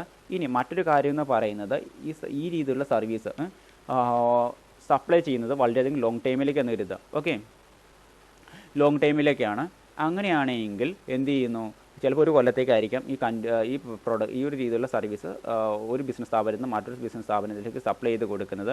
അങ്ങനെയാണെങ്കിൽ ഇങ്ങനെ പറഞ്ഞിട്ടൊന്നുമില്ല, ഇങ്ങനെ ഒരു മുകളിൽ പറഞ്ഞേക്കുന്ന രണ്ട് സന്ദർഭമൊന്നുമില്ല. അതായത് അയാളുടെ ബുക്സ് ഓഫ് അക്കൗണ്ട്സിൽ എഴുതി വെക്കാൻ അയാൾ മറന്നു പോയിട്ടുണ്ട്.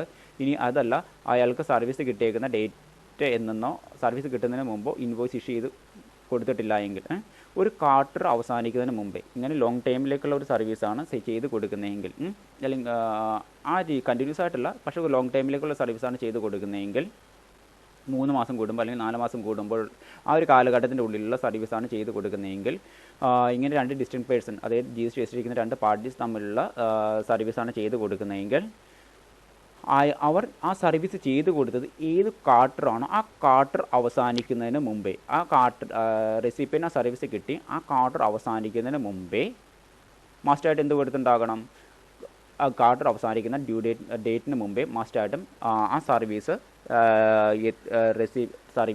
സപ്ലൈ ചെയ്തിരിക്കുന്ന സപ്ലയർ ഇൻവോയ്സ് ഇഷ്യൂ ചെയ്ത് കൊടുത്തിട്ടുണ്ടാകണം ആ സർവീസ് സ്വീകരിച്ചിരിക്കുന്ന റെസിപ്പിയൻറ്റിന്. ഓക്കെ, അപ്പോൾ ക്വാർട്ടർ എന്ന് പറയുന്നത് പഠിച്ചു നമ്മൾ.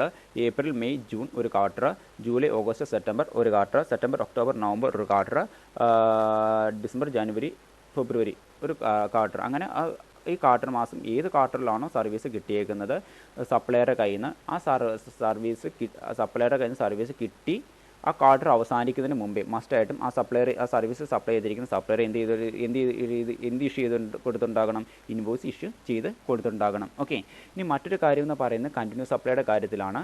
ഒന്നെങ്കിൽ ഏതെങ്കിലും ഒരു ബിസിനസ്സുകാരന് ഏതെങ്കിലും തരത്തിലുള്ള സർവീസുകൾ കണ്ടിന്യൂസ് ആയിട്ട് കിട്ടുകയാണെങ്കിൽ അത് കിട്ടുന്നതിന് തൊട്ട് മുമ്പോ അല്ല എങ്കിൽ ആ ബിസിനസ്സുകാർ ഇന്ന ഡേറ്റിൽ പേയ്മെൻറ്റ് ചെയ്തേക്കാം. ഇങ്ങനെ കണ്ടിന്യൂസ് ആയിട്ട് കിട്ടുന്ന സർവീസിന് പേയ്മെൻറ്റ് നടത്തിയേക്കാം എന്ന് പറയുന്ന ഡേറ്റിന് മുമ്പ് മസ്റ്റായിട്ട് എന്ത് ഇഷ്യൂ ചെയ്തിട്ടുണ്ടാകണം, സർവീസിന് അങ്ങനെ കിട്ടുന്ന സർവീസിന് ഇൻവോയ്സ് ഇഷ്യൂ ചെയ്തിട്ടുണ്ടാകണം. അതായിരിക്കും ഡ്യൂ ഡേറ്റ് എന്ന് പറയുന്നത്. ഇനി അതല്ല, മറ്റൊരു സന്ദർഭം എന്ന് പറയുന്നത് ഇങ്ങനെ ഒരു ഡ്യൂ ഡേറ്റ് പറഞ്ഞിട്ടില്ല എങ്കിൽ എന്നാണോ ഈ സപ്ലയർ ഇങ്ങനെ ഈ രീതിയിൽ കണ്ടിന്യൂസ് ആയിട്ട് സർവീസ് സപ്ലൈ ചെയ്ത് കൊടുക്കുന്ന സപ്ലയർ അയാളുടെ അക്കൗണ്ടിൽ ഈ സർവീസ് സ്വീകരിക്കുന്ന റെസിപ്പിൻ്റെ പൈസ ഡിപ്പോസിറ്റ് ചെയ്യുന്നത്, പൈസ പേ ചെയ്യുന്നത് ആ ഡേറ്റിൽ മസ്റ്റായിട്ട് എന്ത് ഇഷ്യൂ ചെയ്തിട്ടുണ്ടാകണം, ഇൻവോയ്സ് ഇങ്ങനെ സപ്ലയർ കൊടുക്കുന്ന സർവീസിന് ഇൻവോയ്സ് ഇഷ്യൂ ചെയ്ത് കൊടുത്തിട്ടുണ്ടാകണം. ഓക്കെ, ഇനി മറ്റൊരു കാര്യം എന്ന് പറയുന്നത് ലോങ് ടൈമിലേക്കുള്ള ഒരു സർവീസാണെങ്കിൽ കണ്ടിന്യൂസ് ആയിട്ട് ലോങ് ടൈമിലേക്കുള്ള ഒരു സർവീസാണ് ചെയ്ത് കൊടുക്കുന്നതെങ്കിൽ ആ സർവീസ് എന്നാണ് പൂർത്തിയാകുന്നത് അന്ന് വരെയും ആ പൂർത്തിയാക്കിയതിന് ശേഷമല്ലായിരിക്കും ചിലപ്പോൾ എന്ത് ചെയ്യുന്നത്, പേയ്മെൻറ്റ് കൊടുക്കുന്നത്. അപ്പോൾ ആ സർവീസ് പൂർത്തിയാകുന്നതനുസരിച്ച് നിശ്ചിത ടൈം പീരീഡിൽ ആ സർവീസ് സ്വീകരിക്കുന്ന റെസിപ്പിയൻ്റ് എന്ത് കൊടുത്തിട്ടുണ്ടാകും, പേയ്മെൻറ്റ് കൊടുത്തിട്ടുണ്ടാകും. ആ പറഞ്ഞിരിക്കുന്ന ടൈം പീരീഡ് ഏതോ നിശ്ചിത ടൈം പീരീഡ് ഏതോ ചിലപ്പോൾ ക്വാർട്ടർ ആകാം, അല്ലെങ്കിൽ ആ രീതിയിൽ സർവീസ് സ്വീകരിക്കുന്ന റെസിപ്പിയൻ്റ് നിശ്ചിത ടൈം പീരീഡ് പറഞ്ഞിട്ടുണ്ടാകും. ആ സർവീസിൻ്റെ വർക്ക് ആ സർവീസ് കിട്ടുന്നതനുസരിച്ച് പേയ്മെൻറ്റ് തന്നുകൊള്ളാമെന്ന് അങ്ങനെ പറഞ്ഞിരിക്കുന്ന ടൈം പീരീഡിനെ വിളിക്കുന്ന പേരാണ് മൈൽ സ്റ്റോൺ എന്ന് പറയുന്നത്. ആ മൈൽ സ്റ്റോൺ എത്തുന്നതിന് മുമ്പ് അല്ലെങ്കിൽ ആ ഡേറ്റിന് തൊട്ട് മുമ്പ് ഇൻവോയ്സ് ഇഷ്യൂ ചെയ്ത് കൊടുത്തിട്ടുണ്ടാകണം. അല്ലെങ്കിൽ ആ ഡേറ്റിൽ നമ്മുടെ സർവീസ് സ്വീകരിക്കുന്ന റെസിപ്പിയൻ്റ് സർവീസ് സപ്ലൈ ചെയ്യുന്ന സപ്ലയർക്ക് പൈസ കൊടുക്കുന്ന ആ ഡേറ്റിൽ തന്നെ എന്ത് ഇഷ്യൂ ചെയ്തിട്ടുണ്ടാകണം, ഇൻവോയ്സ് ഇഷ്യൂ ചെയ്തിട്ടുണ്ടാകണം. അതിന് ആ ഇൻവോയ്സ് പൈസ സ്വീകരിക്കുന്നതിന് ആ സർവീസ് പൈസ കൊടുക്കുന്നതിന് തൊട്ട് മുമ്പോ അല്ലെങ്കിൽ പൈസ സ്വീകരിക്കുന്ന ഡേറ്റിലോ ഇൻവോയ്സ് അത്രയും നാളത്തെ സപ്ലയർ കൊടുത്തിരിക്കുന്ന സർവീസിൻ്റെ ചാർജ് എത്രയോ അതിൻ്റെ അടിസ്ഥാനത്തിൽ ഒരു ഇൻവോയ്സ് ഇഷ്യൂ ചെയ്ത് കൊടുത്തിട്ടുണ്ടാകണം. ഓക്കെ, അതായിരിക്കും ഈ കാര്യത്തിൽ ഇൻവോയ്സിൻ്റെ ഡ്യൂ ഡേറ്റ് എന്ന് പറയുന്നത്. ഇനി മറ്റൊരു കാര്യം എന്ന് പറയുന്നത്, ഇങ്ങനെ കണ്ടിന്യൂസ് ആയിട്ട് സർവീസ് സപ്ലൈ ചെയ്തുകൊണ്ടിരുന്ന ഒരു ബിസിനസ്സുകാരൻ അയാളുടെ സർവീസ് അവസാനിപ്പിച്ച് സപ്ലയർ ഇനി സർവീസ് റെസിപ്പിന് കൊടുക്കില്ല എന്ന് പറഞ്ഞുകൊണ്ട് അയാളുടെ ഇത്രയും നാളത്തെയും സർവീസ് അവസാനിപ്പിച്ചെങ്കിൽ എന്നാണോ അയാൾ സർവീസ് അവസാനിപ്പിച്ച് അയാൾക്ക് പേയ്മെൻറ്റ് വേണമെന്ന് പറയുന്ന ഡേറ്റ്, ആ ഡേറ്റിൽ തന്നെ എന്ത് ചെയ്തിട്ടുണ്ടാകണം, ആ സപ്ലയർ ഇൻവോയ്സ് ആ റെസിപ്പിന് ഇഷ്യൂ ചെയ്ത് കൊടുക്കും. ഡേറ്റിൻ്റെ ഉള്ളിലാണ് നമ്മൾ ഇൻവോയ്സ് സപ്ലയർ അങ്ങനെ ഇഷ്യൂ ചെയ്ത് കൊടുക്കുന്ന ഇൻവോയ്സിലെ ഡേറ്റിൽ പറഞ്ഞിരിക്കുന്ന ഡേറ്റ് ഏത്, ഇൻവോയ്സിൽ പറഞ്ഞിരിക്കുന്ന ഡേറ്റ് ഏത്, അത് അല്ല എങ്കിൽ date on which the payment is received in the books of accounts of the supplier. Supplier ഈ സർവീസ് കൊടുത്തതിന് ശേഷം റെസിപ്പിയൻ്റെ കയ്യിൽ നിന്ന് പേയ്മെൻറ്റ് കിട്ടിയതായിട്ട് അയാളുടെ ബുക്കിൽ എഴുതി വെക്കുന്ന ഡേറ്റോ അല്ല എങ്കിൽ റെസിപ്പിയൻ്റെ കയ്യിൽ നിന്ന് പേയ്മെൻറ്റ് കിട്ടുന്നത് ഏതെങ്കിലും രീതിയിലുള്ള ചെക്ക് മുഖേനയാണെങ്കിൽ ആ പൈസ അയാളുടെ ബാങ്ക് അക്കൗണ്ടിൽ ക്രെഡിറ്റ് ചെയ്യുന്ന ഡേറ്റ്. ഈ രണ്ടെണ്ണത്തിൽ ഏതെങ്കിലും ഒന്ന്, അത് ഏതാണോ നേരത്തെ വരുന്നത്, ഏത് രീതിയിലാണോ. ഇപ്പോൾ റെസിപ്പിയൻ്റെ നേരിട്ടാണ് പൈസ വരുന്നതെങ്കിൽ പൈസ കിട്ടിയെന്ന് പറഞ്ഞുകൊണ്ട് അയാളുടെ ബുക്സ് ഓഫ് അക്കൗണ്ട്സിൽ എഴുതി വെക്കുന്ന ആ ഡേറ്റും, അതുപോലെ തന്നെ സപ്ലയർ ആ റെസിപ്പിന് കൊടുത്തിരിക്കുന്ന ഇൻവോയ്സിലെ ഡേറ്റ്, ഈ രണ്ടെണ്ണം തമ്മിൽ കമ്പയർ ചെയ്ത് നോക്കിയിട്ട് ഏതാണോ വിച്ചെവർ ഈസ് ഇയർലിയർ, ഏതാണോ നേരത്തെ വരുന്നത് അതായിരിക്കും എന്തായിട്ട് എടുക്കുന്നത് ടൈം ഓഫ് സപ്ലൈ ആയിട്ട് നമ്മൾ ഡ്യൂ ഡേറ്റിൻ്റെ ഉള്ളിൽ തന്നെ ഇൻവോയ്സ് ഇഷ്യൂ ചെയ്യുന്ന കാര്യത്തിൽ നമ്മൾ എടുക്കുന്നത്. ഓക്കെ, അപ്പോൾ ഇത്രയുള്ള ഡ്യൂ ഡേറ്റിൻ്റെ ഉള്ളിൽ തന്നെയാണ് നമ്മൾ ഇൻവോയ്സ് ഇഷ്യൂ ചെയ്ത് നമ്മുടെ സപ്ലയർ നമ്മുടെ റെസിപ്പിന് കൊടുക്കുന്നതെങ്കിൽ നമ്മൾ എടുക്കുന്ന കാര്യം ടാക്സിബിൾ ടൈം കണ്ടുപിടിക്കുന്ന സർവീസിൻ്റെ കാര്യത്തിൽ ടാക്സിബിൾ ടൈം കണ്ടുപിടിക്കുന്ന ഇങ്ങനെയായിരിക്കും. Date of issue of invoice, നിങ്ങൾ ഇഷ്യൂ ചെയ്ത് കൊടുത്തിരിക്കുന്ന ഇൻവോയ്സിൽ പറഞ്ഞിരിക്കുന്ന ഡേറ്റ് ഏത്, നമ്മുടെ റെസിപ്പിയന് സർവീസ് പർച്ചേസ് ചെയ്തിരിക്കുന്ന റെസിപ്പിയന് ഇഷ്യൂ ചെയ്ത് കൊടുത്തിരിക്കുന്ന ഇൻവോയ്സിൽ പറഞ്ഞിരിക്കുന്ന ഡേറ്റ് ഏത്, അല്ല എങ്കിൽ നമ്മുടെ സപ്ലയറിന് റെസിപ്പിയൻ്റെ കയ്യിൽ നിന്ന് പേയ്മെൻറ്റ് കിട്ടിയിട്ട് അയാളുടെ ബുക്സ് ഓഫ് അക്കൗണ്ട്സിൽ എഴുതി വെച്ചിരിക്കുന്ന ഡേറ്റ്, അല്ല എങ്കിൽ എന്താണ് പേയ്മെൻറ്റ് കാര്യത്തിലാട്ടോ നമ്മുടെ റെസിപ്പിയൻ്റെ ചെക്ക് മുഖേനയുള്ള പേയ്മെൻറ്റാണ് നൽകിയിരിക്കുന്നതെങ്കിൽ നമ്മുടെ സപ്ലയറുടെ ബാങ്ക് അക്കൗണ്ടിൽ ആ പൈസ ക്രെഡിറ്റ് ആകുന്ന ഡേറ്റ്. ഈ രണ്ട് കാര്യങ്ങൾ അതായത് ഇൻവോയ്സ് പറഞ്ഞിരിക്കുന്ന ഡേറ്റോ അല്ലെങ്കിൽ ഈ പറഞ്ഞിരിക്കുന്ന ഏതെങ്കിലും രീതിയിലുള്ള പേയ്മെൻറ്റ് ഡേറ്റോ വെച്ച് നോക്കുന്നു. ഇതിൻ്റെ അകത്ത് ഏതാണോ നേരത്തെ വന്നേക്കുന്നത് അതായിരിക്കും ടാക്സിബിൾ ടൈമായിട്ട് നമ്മൾ taxable time of supply of service ആയിട്ട് നമ്മൾ എടുക്കുന്നത്. Okay, taxable time of in the case of supply of service ആയിട്ട് നമ്മൾ എടുക്കുന്നത്. നമുക്കത് ഒരു ഉദാഹരണത്തിലൂടെ പഠിച്ച് നോക്കാം. ഇപ്പോൾ ഇങ്ങോട്ട് നോക്കുക, ഞാനൊരു ബിസിനസ്സുകാരനാണ്. എനിക്ക് ഒരു കാർ സർവീസ് കിട്ടിയിട്ടുണ്ട്. എൻ്റെ കാറ് ഒന്ന് സർവീസ് ചെയ്ത് കിട്ടി. എനിക്ക് കാറിൻ്റെ സർവീസ് കിട്ടിയേക്കുന്ന ഡേറ്റ് എന്ന് പറയുന്നത് 1 ഒക്ടോബർ 2020 നമ്മൾ പഠിക്കുന്നത് എങ്ങനെയാണ്, ഇൻവോയ്സ് ഇഷ്യൂ ചെയ്ത് കൊടുത്തേക്കുന്നത് ഡ്യൂ ഡേറ്റിൻ്റെ ഉള്ളിലാണെങ്കിൽ ടാക്സിബിൾ ടൈം എങ്ങനെ കാൽക്കുലേറ്റ് ചെയ്യുമെന്നാണ് അല്ലേ. അപ്പോൾ അതിന് വെച്ചുകൊണ്ടുള്ള ഒരു ഉദാഹരണമാണ് പഠിക്കുന്നത്. നമ്മൾ ഏതൊക്കെ ഡേറ്റ് ആയിരിക്കും എടുക്കുന്നത്. ഒന്നാമത്തെ കാര്യം എന്ന് പറയുന്നത്, എനിക്ക് സർവീസ് അല്ലെങ്കിൽ സപ്ലയർ ഇഷ്യൂ ചെയ്ത് തന്നിരിക്കുന്ന സർവീസിലെ ഡ്യൂ ഡേറ്റ് ഏത്, സപ്ലയർ ഇഷ്യൂ ചെയ്ത് തന്നിരിക്കുന്ന ഇൻവോയ്സിലെ ഡേറ്റ് ഏത്, അല്ല എങ്കിൽ സപ്ലയർക്ക് പേയ്മെൻറ്റ് കിട്ടിയെന്ന് പറഞ്ഞുകൊണ്ട് അയാൾ ബുക്സ് ഓഫ് അക്കൗണ്ട്സിൽ എഴുതി വെച്ചേക്കുന്ന ഡേറ്റ്, അല്ലെങ്കിൽ അയാൾക്ക് റെസിപ്പിയൻ്റ് പൈസ കൊടുത്തതിന് ശേഷം അത് അയാളുടെ ബാങ്ക് അക്കൗണ്ടിൽ ക്രെഡിറ്റ് ആകുന്ന ഡേറ്റ്. പേയ്മെൻറ്റ് കാര്യത്തിൽ രണ്ട് ഡേറ്റുകൾ എടുക്കുന്നു. ഒന്നെങ്കിൽ അയാളുടെ ബുക്സ് ഓഫ് അക്കൗണ്ട്സിൽ എഴുതി വെച്ചേക്കുന്ന ഡേറ്റ്, അല്ലെങ്കിൽ അയാളുടെ ബാങ്ക് അക്കൗണ്ടിൽ പൈസ ക്രെഡിറ്റ് ആകുന്ന ഡേറ്റ്. ഈ രണ്ടെണ്ണത്തിൽ ഏതെങ്കിലും ഒന്ന് നമ്മൾ എടുക്കുന്നു. അതും ഏതെങ്കിലും എന്ന് വെച്ച് കഴിഞ്ഞാൽ വിച്ച് എവർ ഇയർലിയർ, ഏതാണോ നേരത്തെ വന്നേക്കുന്നത് അതും അതുപോലെ തന്നെ യൂണിവേഴ്സിറ്റി പറഞ്ഞിരിക്കുന്ന ഡേറ്റും നമ്മൾ കമ്പയർ ചെയ്ത് നോക്കിയിട്ട് ഏതാണോ നേരത്തെ വരുന്നത് അതായിരിക്കും നമ്മൾ എടുക്കുക. ഇവിടെ പറഞ്ഞിരിക്കുന്ന ഫസ്റ്റ് കാര്യം എന്ന് പറയുന്നത് 1 ഒക്ടോബർ 2020 ഒരു കാർ സർവീസ് കിട്ടിയിട്ടുണ്ട് ഒരു ബിസിനസ്സുകാരനായ എനിക്ക്. അത് സർവീസ് കിട്ടിക്കഴിഞ്ഞു. ഓക്കെ, ഇനി രണ്ടാമത്തെ സന്ദർഭം എന്ന് പറയുന്നത് എങ്ങനെയാണെന്ന് വെച്ച് കഴിഞ്ഞാൽ എനിക്ക് കാർ സർവീസ് ചെയ്ത് തന്നിരിക്കുന്ന സപ്ലയർ അല്ലെങ്കിൽ കാർ സർവീസ് സപ്ലൈ ചെയ്തിരിക്കുന്ന സപ്ലയർക്ക് ഞാൻ എന്ത് കൊടുത്തു? പേയ്മെൻറ്റ് കൊടുത്തു. എങ്ങനെ പേയ്മെൻറ്റ് കൊടുത്തേക്കുന്നത്? ചെക്കായിട്ടാണ് പേയ്മെൻറ്റ് കൊടുത്തേക്കുന്നത്. പേയ്മെൻറ്റ് കൊടുത്തേക്കുന്നത് 2 ഒക്ടോബർ 2020 ഇനി പേയ്മെൻറ്റ് അയാളുടെ ബാങ്ക് അക്കൗണ്ടിൽ ക്രെഡിറ്റ് അയക്കുന്ന എന്നാണ്? 3 ഒക്ടോബർ 2020 ഇനി അയാൾ എനിക്ക് അതിന് ഇൻവോയ്സ് തന്നേക്കുന്നത് എന്നാണ്? ഇൻവോയ്സ് തന്നേക്കുന്നത് 5 ഒക്ടോബർ 2020 ഇനി തന്നിരിക്കുന്ന ഇൻവോയ്സിലെ ഡേറ്റ് എന്ന് പറയുന്നത് ഏതാണ്? ഇൻവോയ്സിലെ ഡേറ്റ് എന്ന് പറയുന്നത് ഏതാണ് മക്കളെ? 2 ഒക്ടോബർ 2020 ഇത്രയും ഡേറ്റുകളാണ് പ്രധാനമായിട്ടും വന്നേക്കുന്നത്. അപ്പോൾ ഇതിൻ്റെ അകത്ത് ഇത് നോർമൽ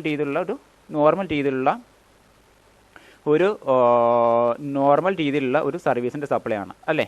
അപ്പോൾ ഇതിൻ്റെ അകത്ത് ഡ്യൂ ഡേറ്റ് എന്ന് പറയുന്നത് എങ്ങനെ കണ്ടുപിടിക്കാമെന്ന് വെച്ച് കഴിഞ്ഞാൽ, എന്നാണോ എനിക്ക് സർവീസ് കിട്ടിയേക്കുന്നത്? എനിക്കെന്നാ സർവീസ് കിട്ടിയേക്കുന്നത്? 1 ഒക്ടോബർ 2020 അല്ലേ? എനിക്ക് സർവീസ് കിട്ടി 30 ദിവസം എന്ന് പറയുന്നത്, അതായത് 1 നവംബർ വരെ ആയിരിക്കും എന്തെന്ന് പറയുന്നത്? ഡ്യൂ ഡേറ്റിൻ്റെ കാലാവധി എന്ന് പറയുന്നത്.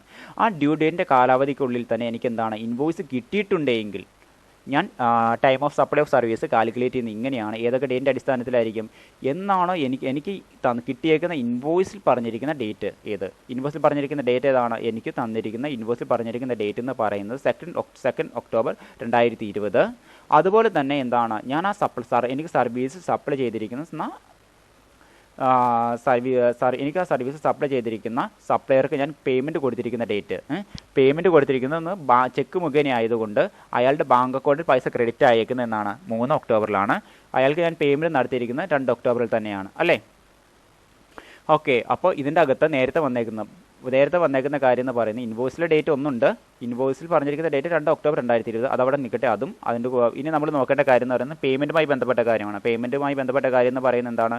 2 ഒക്ടോബർ 2020 ആണ് അയാൾക്ക് ഞാൻ ചെക്ക് കൊടുത്തതായിട്ട് എൻ്റെ ബുക്സ് ഓഫ് അക്കൗണ്ട്സിൽ എഴുതി വെച്ചേക്കുന്നത്. സപ്ലയറുടെ ബുക്സ് ഓഫ് അക്കൗണ്ട്സിൽ അയാൾ എഴുതി വെച്ചേക്കുന്നത് ഇന്ന ദിവസം പേയ്മെൻറ്റ് കിട്ടിയെന്ന് പറഞ്ഞ് എഴുതി വെച്ചു. ഇനി അയാളുടെ ബാങ്കിൽ പൈസ ക്രെഡിറ്റ് അയക്കുന്ന ഏത് ഡേറ്റിനാണ്? 3 ഒക്ടോബർ 2020. അപ്പോൾ നേരത്തെ വന്നിരിക്കുന്ന ഡേറ്റ് ഏത് തന്നെയാണ്? അയാളുടെ ബുക്സ് ഓഫ് അക്കൗണ്ട്സ് എഴുതി വെച്ചേക്കുന്ന ഡേറ്റ് എന്ന് തന്നെയാണ് എഴുതി വെച്ചേക്കുന്നത്.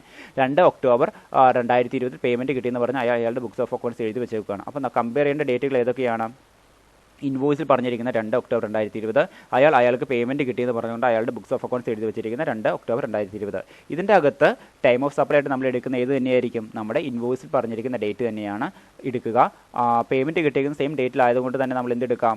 നമുക്ക് 2 ഒക്ടോബർ 2020 ടൈം ഓഫ് സപ്ലൈ ആയിട്ട് നമ്മൾ എടുക്കുന്നത്. ഇനി മറ്റൊരു സന്ദർഭം എന്ന് വെച്ച് കഴിഞ്ഞാൽ, ഇവിടെ എനിക്ക് സർവീസ് കിട്ടിയിരിക്കുന്നത് ഒക്ടോബർ 1 ഞാൻ ഇയാൾക്ക് പേയ്മെൻറ്റ് കൊടുത്തേക്കുന്നത് 3 എന്ന് കരുതുക. ഇയാൾക്ക് പേയ്മെൻറ്റ് കൊടുത്തേക്കുന്നതാണ് 3 പേയ്മെൻറ്റ് കൊടുത്തേക്കുന്നത്. ഇയാളുടെ 3 തന്നെ ഇയാളുടെ ബാങ്ക് അക്കൗണ്ടിൽ പൈസ കയറി. 5 ആയപ്പോഴും ഇയാൾ എന്ത് ചെയ്തു? എനിക്ക് ഇൻവോയ്സ് ഇഷ്യൂ ചെയ്ത് തന്നു. 2 ആയപ്പോൾ ആ ഇഷ്യൂ ചെയ്ത് തന്നിരിക്കുന്ന ഇൻവോയ്സിൽ പറഞ്ഞിരിക്കുന്ന ഡേറ്റ് എന്ന് പറയുന്നത് 2 ഓക്കെ, ക്ലിയർ ആണല്ലോ?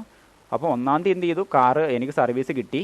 രണ്ടാമത്തെ കാര്യം എന്ന് പറയുന്നത് 3 ഇവിടെ ഒക്ടോബർ 3 ഞാൻ എന്ത് ചെയ്തേക്കുന്നത്? ഒക്ടോബർ 3 ഞാൻ ഇയാൾക്ക് പേയ്മെൻറ്റ് കൊടുത്തേക്കുന്നത്. 3 തന്നെ അയാളുടെ ബാങ്ക് അക്കൗണ്ടിൽ ക്രെഡിറ്റ് ആയി. ഇൻവോയ്സ് കിട്ടിയേക്കുന്ന 5 അന്നേരം തന്നിരിക്കുന്ന ഇൻവോയ്സിൽ പറഞ്ഞിരിക്കുന്ന ഡേറ്റ് എന്ന് പറയുന്നത് 2 അപ്പോൾ ഇൻവോയ്സിൽ പറഞ്ഞിരിക്കുന്ന ഡേറ്റ് 2 ഇയാൾക്ക് ഞാൻ പേയ്മെൻറ്റ് കൊടുത്തിരിക്കുന്ന ഡേറ്റും പേയ്മെൻറ്റ് ഇയാളുടെ ബാങ്ക് അക്കൗണ്ടിൽ ക്രെഡിറ്റ് അയക്കുന്ന ഡേറ്റും ഒക്ടോബർ 3 ഓക്കെ. ഇൻവോയ്സിൽ പറഞ്ഞിരിക്കുന്ന ഡേറ്റ് ഒക്ടോബർ 2, ഇയാൾക്ക് പേയ്മെൻറ്റ് കൊടുത്തിരിക്കുന്ന ഡേറ്റും ഇൻവോയ്സിൽ പറഞ്ഞിരിക്കുന്ന ഡേറ്റും എന്ന് പറയുന്നത് ഇയാൾക്ക് പേയ്മെൻറ്റ് കൊടുത്തിരിക്കുന്ന ഡേറ്റും ഇയാളുടെ പേയ്മെൻറ്റ് ഇയാളുടെ ബാങ്ക് അക്കൗണ്ടിൽ ക്രെഡിറ്റ് അയക്കുന്ന ഡേറ്റും 3 ഈ രണ്ടുള്ള സന്ദർഭത്തിൽ ഏതായിരിക്കും ഞാൻ എടുക്കുക? ടൈം ഓഫ് സപ്ലൈ ആയിട്ട് ഒക്ടോബർ 2 ആയിരിക്കും ടൈം ഓഫ് സപ്ലൈ ആയിട്ട് എടുക്കുക. കാരണം ഇൻവോയ്സിൽ പറഞ്ഞിരിക്കുന്ന ഡേറ്റാണ് നേരത്തെ വന്നേക്കുന്നത്. ഓക്കെ.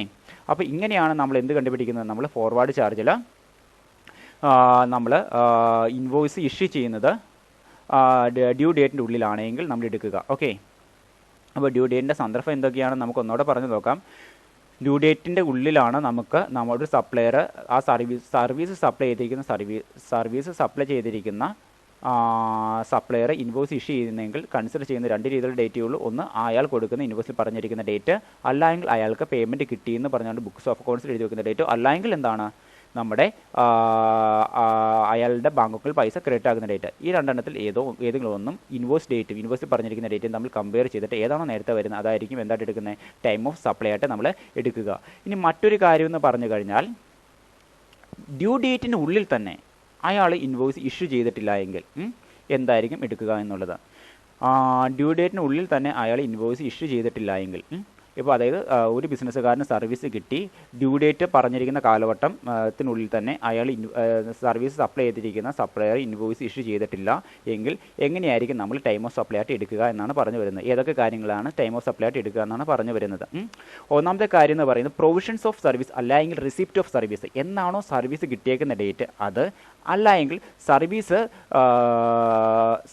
കിട്ടിയതിന് ശേഷം റെസിപ്പിയൻ്റ് പേയ്മെൻറ്റ് ചെയ്തിരിക്കുന്ന ഡേറ്റ്.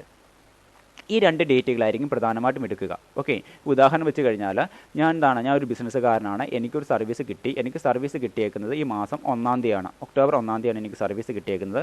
ഞാൻ അയാൾക്ക് പേയ്മെൻറ്റ് കൊടുത്തത് 2-ാം തീയതിയാണ്. പേയ്മെൻറ്റ് കൊടുത്തത് ചെക്ക് മുഖേനയാണ്. ഞാൻ 2-ാം തീയതി പേയ്മെൻറ്റ് ചെക്ക് അയാളുടെ കൈ കൊടുത്തപ്പോഴേ തന്നെ എനിക്ക് സർവീസ് സപ്ലൈ ചെയ്തിരിക്കുന്ന സപ്ലയർ പറഞ്ഞു, അയാളുടെ ബുക്സ് ഓഫ് അക്കൗണ്ട്സിൽ അയാൾ എഴുതി വെച്ചു 2-ാം തീയതി പേയ്മെൻറ്റ് തന്നു, ഇങ്ങനെ ചെക്ക് തന്നിട്ടെന്ന് പറഞ്ഞ് എഴുതി വെച്ചു. അന്ന് തന്നെ ആ എമൗണ്ട് അയാളുടെ ബാങ്ക് അക്കൗണ്ടിൽ ക്രെഡിറ്റ് ആവുകയും ചെയ്തു. ഓക്കെ, സോ എനിക്ക് സർവീസ് കിട്ടിയത് 1-ാം തീയതിയാണ്, പക്ഷേ ഞാൻ അയാൾക്ക് പേയ്മെൻറ്റ് നൽകിയത് 2-ാം തീയതി എന്ന് സങ്കല്പിക്കുക. അയാൾ അന്ന് തന്നെ അയാളുടെ ബുക്സ് ഓഫ് അക്കൗണ്ട്സിൽ എഴുതി വെച്ചു, ഇന്ന ദിവസം പേയ്മെൻറ്റ് കിട്ടി, അന്ന് തന്നെ അയാളുടെ ബാങ്ക് അക്കൗണ്ടിൽ അത് ക്രെഡിറ്റ് ആവുകയും ചെയ്തു.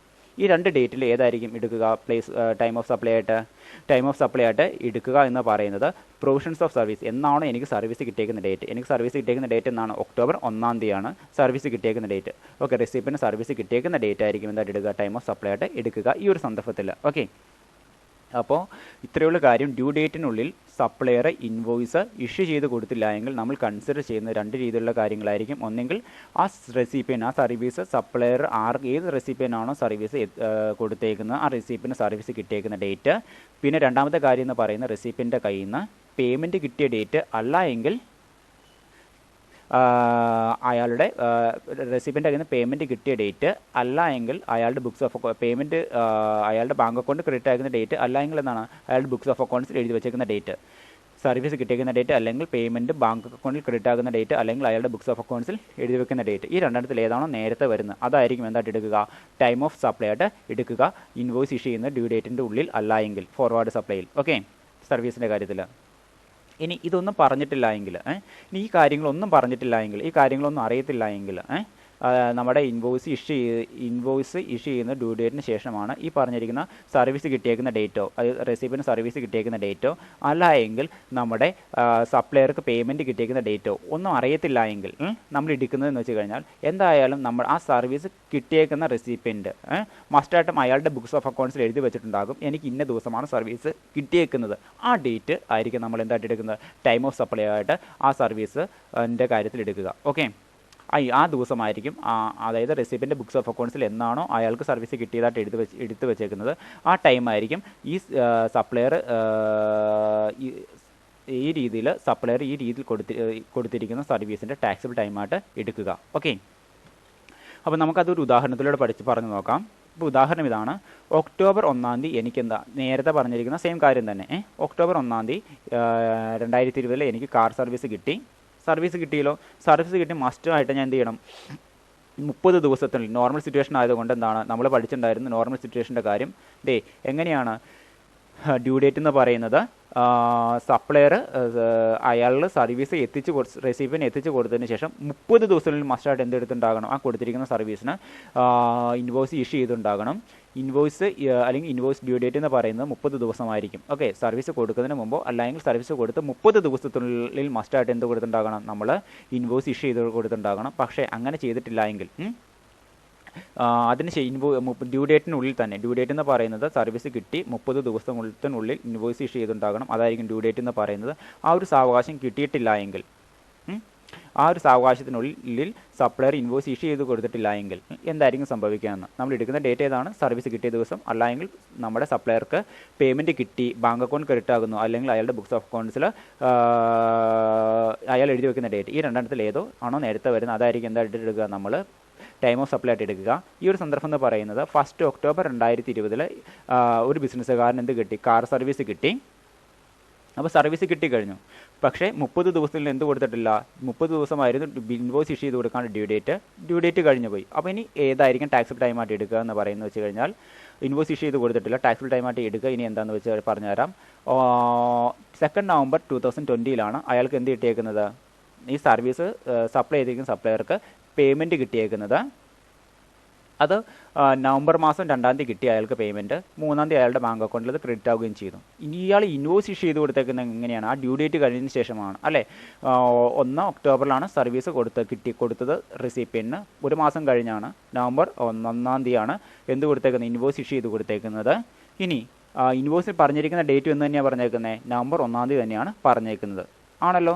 അപ്പോൾ ഇവിടെ ഇൻവോയ്സിൽ പറഞ്ഞിരിക്കുന്ന ഡേറ്റ് നമ്മൾ കൺസിഡർ ചെയ്യേണ്ട കാര്യമില്ല. ഇൻവോയ്സ് ഇഷ്യൂ ചെയ്തത് ഡ്യൂ ഡേറ്റിന് ശേഷമാണെങ്കിൽ കൺസിഡർ ചെയ്യേണ്ടത് 2 ഡേറ്റുകൾ ഉള്ളൂ. ഏതൊക്കെയാണ്? എന്നാണ് സർവീസ് കിട്ടിയേക്കുന്ന ഡേറ്റ്, പിന്നെ റെസിപ്പിയൻ്റ് സർവീസ് കിട്ടിയേക്കുന്ന ഡേറ്റ്, അതുപോലെ തന്നെ എന്നാണ് മറ്റേ ആൾക്ക്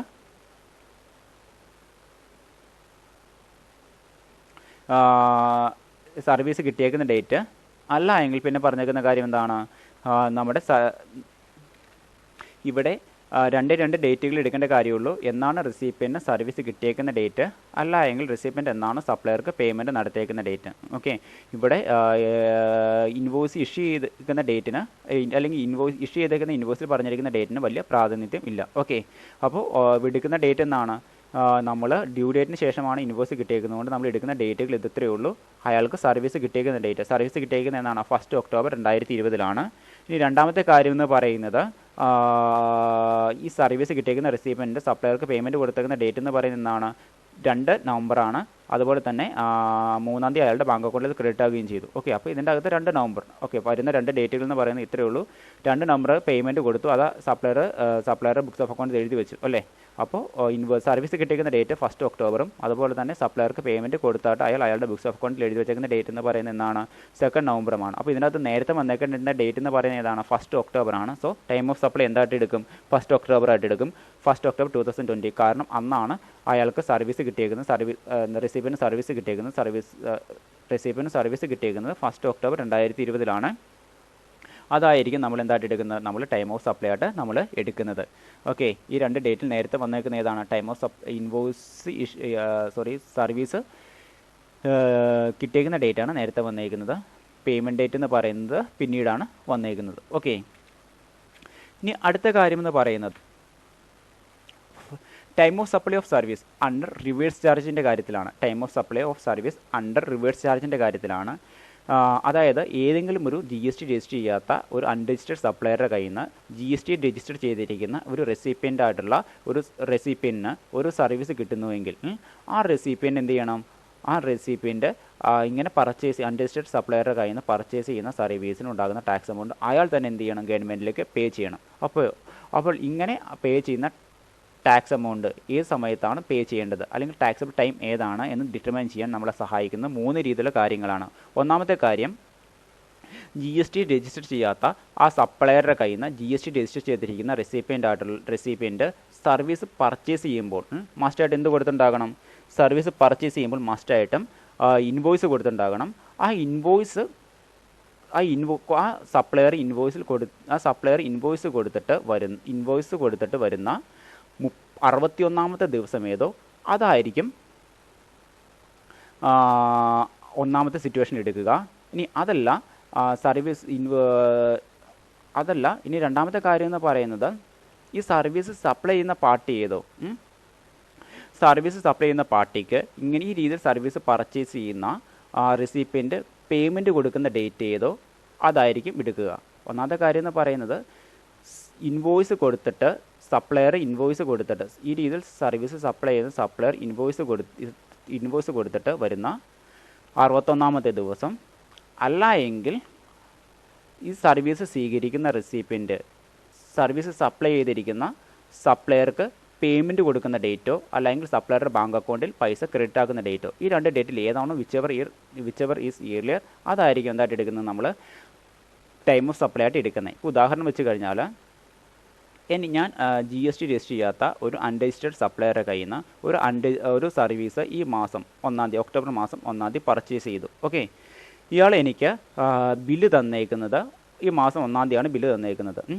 ഈ മാസം ഒക്ടോബർ 1-ാം തീയതി ബില്ല് തന്നു. അതിനുശേഷം വരുന്ന 61ാമത്തെ ദിവസം എന്ന് പറയുന്നത് ഡിസംബർ 1 ആ ഡേറ്റ് ഞാൻ ഇയാൾക്ക് പേയ്മെൻറ്റ് കൊടുത്തത് ഈ മാസം 1-ാം തീയതി തന്നെയാണ് പേയ്മെൻറ്റ് കൊടുത്തേക്കുന്നത്. അത് അയാളുടെ ബാങ്ക് അക്കൗണ്ടിൽ ക്രെഡിറ്റ് ആവുകയും ചെയ്യുന്നു അല്ലേ. അപ്പോൾ 2 രീതിയിലുള്ള ഡേറ്റുകളാണ് ഇവിടെ വരുന്നത്. ഇയാൾ എനിക്ക് സർവീസ് തന്നത് എന്നാണ് ഈ മാസം 1-ാം തീയതി, അന്ന് തന്നെ ഇയാൾ എനിക്ക് ഇൻവോയ്സ് തന്നു. ആ ഇൻവോയ്സ് തന്നു. ആ ഇൻവോയ്സ് 1-ാം തീയതി തന്നെയാണ് തന്നത്. ആ ഇൻവോയ്സ് കിട്ടിയിട്ട് വരുന്ന 61-ാമത്തെ ദിവസം എന്ന് പറയുന്നത് ഡിസംബർ 1-ാം തീയതിയാണ് അല്ലേ. ഇനി ആ ഡേറ്റ് അപ്പോൾ ഡിസംബർ 1-ാം തീയതി ഇൻവോയ്സ് കിട്ടിയിട്ട് വരുന്ന സപ്ലൈയുടെ കയ്യിൽ നിന്ന് സർവീസ് കിട്ടി ഇൻവോയ്സ് കിട്ടിയിട്ട് വരുന്ന 61-ാമത്തെ ദിവസമായ ഡിസംബർ 1-ാം തീയതി. അതുപോലെ തന്നെ ഇയാൾക്ക് ഞാൻ പേയ്മെൻറ്റ് കൊടുത്തേക്കുന്ന ഡേറ്റ്, സർവീസ് കിട്ടിയതിന് ശേഷം പേയ്മെൻറ്റ് കൊടുത്തേക്കുന്ന ഡേറ്റ് അയാളുടെ ബാങ്ക് അക്കൗണ്ടിൽ അത് ക്രെഡിറ്റ് ആവുകയും ചെയ്തു. അയാളുടെ ബുക്സ് ഓഫ് അക്കൗണ്ട്സ് എഴുതി വെക്കുകയും ചെയ്തു. അതെന്ന് എഴുതി വെച്ചേക്കുന്നത് ഒക്ടോബർ 1-ാം തീയതി. ഈ 2 ഡേറ്റിൽ ഡിസംബർ 1-ാം തീയതി ഇൻവോയ്സ് കിട്ടിയിട്ട് വരുന്ന 61-ാമത്തെ ദിവസം സപ്ലയർക്ക് സർവീസ് കിട്ടി, അതിനുശേഷം ഞാൻ പേയ്മെൻറ്റ് നടത്തിയേക്കുന്ന ഒക്ടോബർ 1-ാം തീയതി. ഈ 2 ഡേറ്റിൽ ഏതാണോ നേരത്തെ വരുന്നത് അതായിരിക്കും ടൈം ഓഫ് സപ്ലൈ ആയിട്ട് എടുക്കുന്നത്. അപ്പോൾ ഇത് ഈ ഡേറ്റിൽ നേരത്തെ വരുന്ന ഏതാണ്, ഇയാൾക്ക് ഞാൻ പേയ്മെൻറ്റ് കൊടുത്തേക്കുന്ന ഡേറ്റാണ് നേരത്തെ വരുന്നത്. ഒക്ടോബർ 1-ാം തീയതി പേയ്മെൻറ്റ് കൊടുത്തേക്കുന്നത് ആ ഡേറ്റ് ആയിരിക്കും എന്തായിട്ട് എടുക്കുക, ടൈം ഓഫ് സപ്ലൈ ആയിട്ട് എടുക്കുക. അപ്പോൾ ഒക്ടോബർ 1-ാം തീയതി ആയിരിക്കും ടൈം ഓഫ് സപ്ലൈ ആയിട്ട് എടുക്കുക. കാരണം ഇൻവോയ്സ് കിട്ടിയത് ഒക്ടോബർ 1-ാം തീയതി ആണെങ്കിലും അതിന് ശേഷം വരുന്ന 61-ാമത്തെ ദിവസം എന്ന് പറയുന്നത് ഡിസംബർ 1-ാം തീയതിയാണ് അല്ലേ. അപ്പോൾ ഈ നമ്മൾ റിവേഴ്സ് ചാർജ് മെക്കാനിസത്തിൻ്റെ കാര്യത്തിൽ സർവീസ് പർച്ചേസ് ചെയ്യുന്ന ഏത് തരത്തിൽ അൺരജിസ്റ്റേർഡ് ഡീലറുടെ കൈകളിൽ നിന്നാണെങ്കിൽ അതിന് റെസിപ്പിൻ്റ് തന്നെ ഗവൺമെൻറ്റിൽ ടാക്സ് അടയ്ക്കേണ്ടി വരും. അതിന് ടാക്സ് അടയ്ക്കേണ്ട ടൈം എന്ന് പറയുന്നത് കാൽക്കുലേറ്റ് ചെയ്യുന്ന 2 രീതിയിലുള്ള സന്ദർഭത്തിലാണ്. ഈ രീതിയിൽ സർവീസ് സപ്ലൈ ചെയ്യുന്ന സപ്ലയർ ഇൻവോയ്സ് ഇഷ്യൂ ചെയ്തിട്ട് ഇൻവോയ്സ് കൊടുത്തിട്ട് വരുന്ന 61-ാമത്തെ ദിവസം, അല്ല എങ്കിൽ സപ്ലയർ പേയ്മെൻറ്റ് സ്വീകരിക്കുന്ന ഡേറ്റ്, ഈ 2 ഏതാണോ നേരത്തെ വരുന്നത് അതായിരിക്കും എന്തായിട്ട് എടുക്കുന്നത് നമ്മൾ സർവീസിൻ്റെ കാര്യത്തിൽ എടുക്കുക. ഓക്കെ. ഇനി അടുത്ത കാര്യം എന്ന് പറയുന്നത് ടൈം ഓഫ് സപ്ലൈ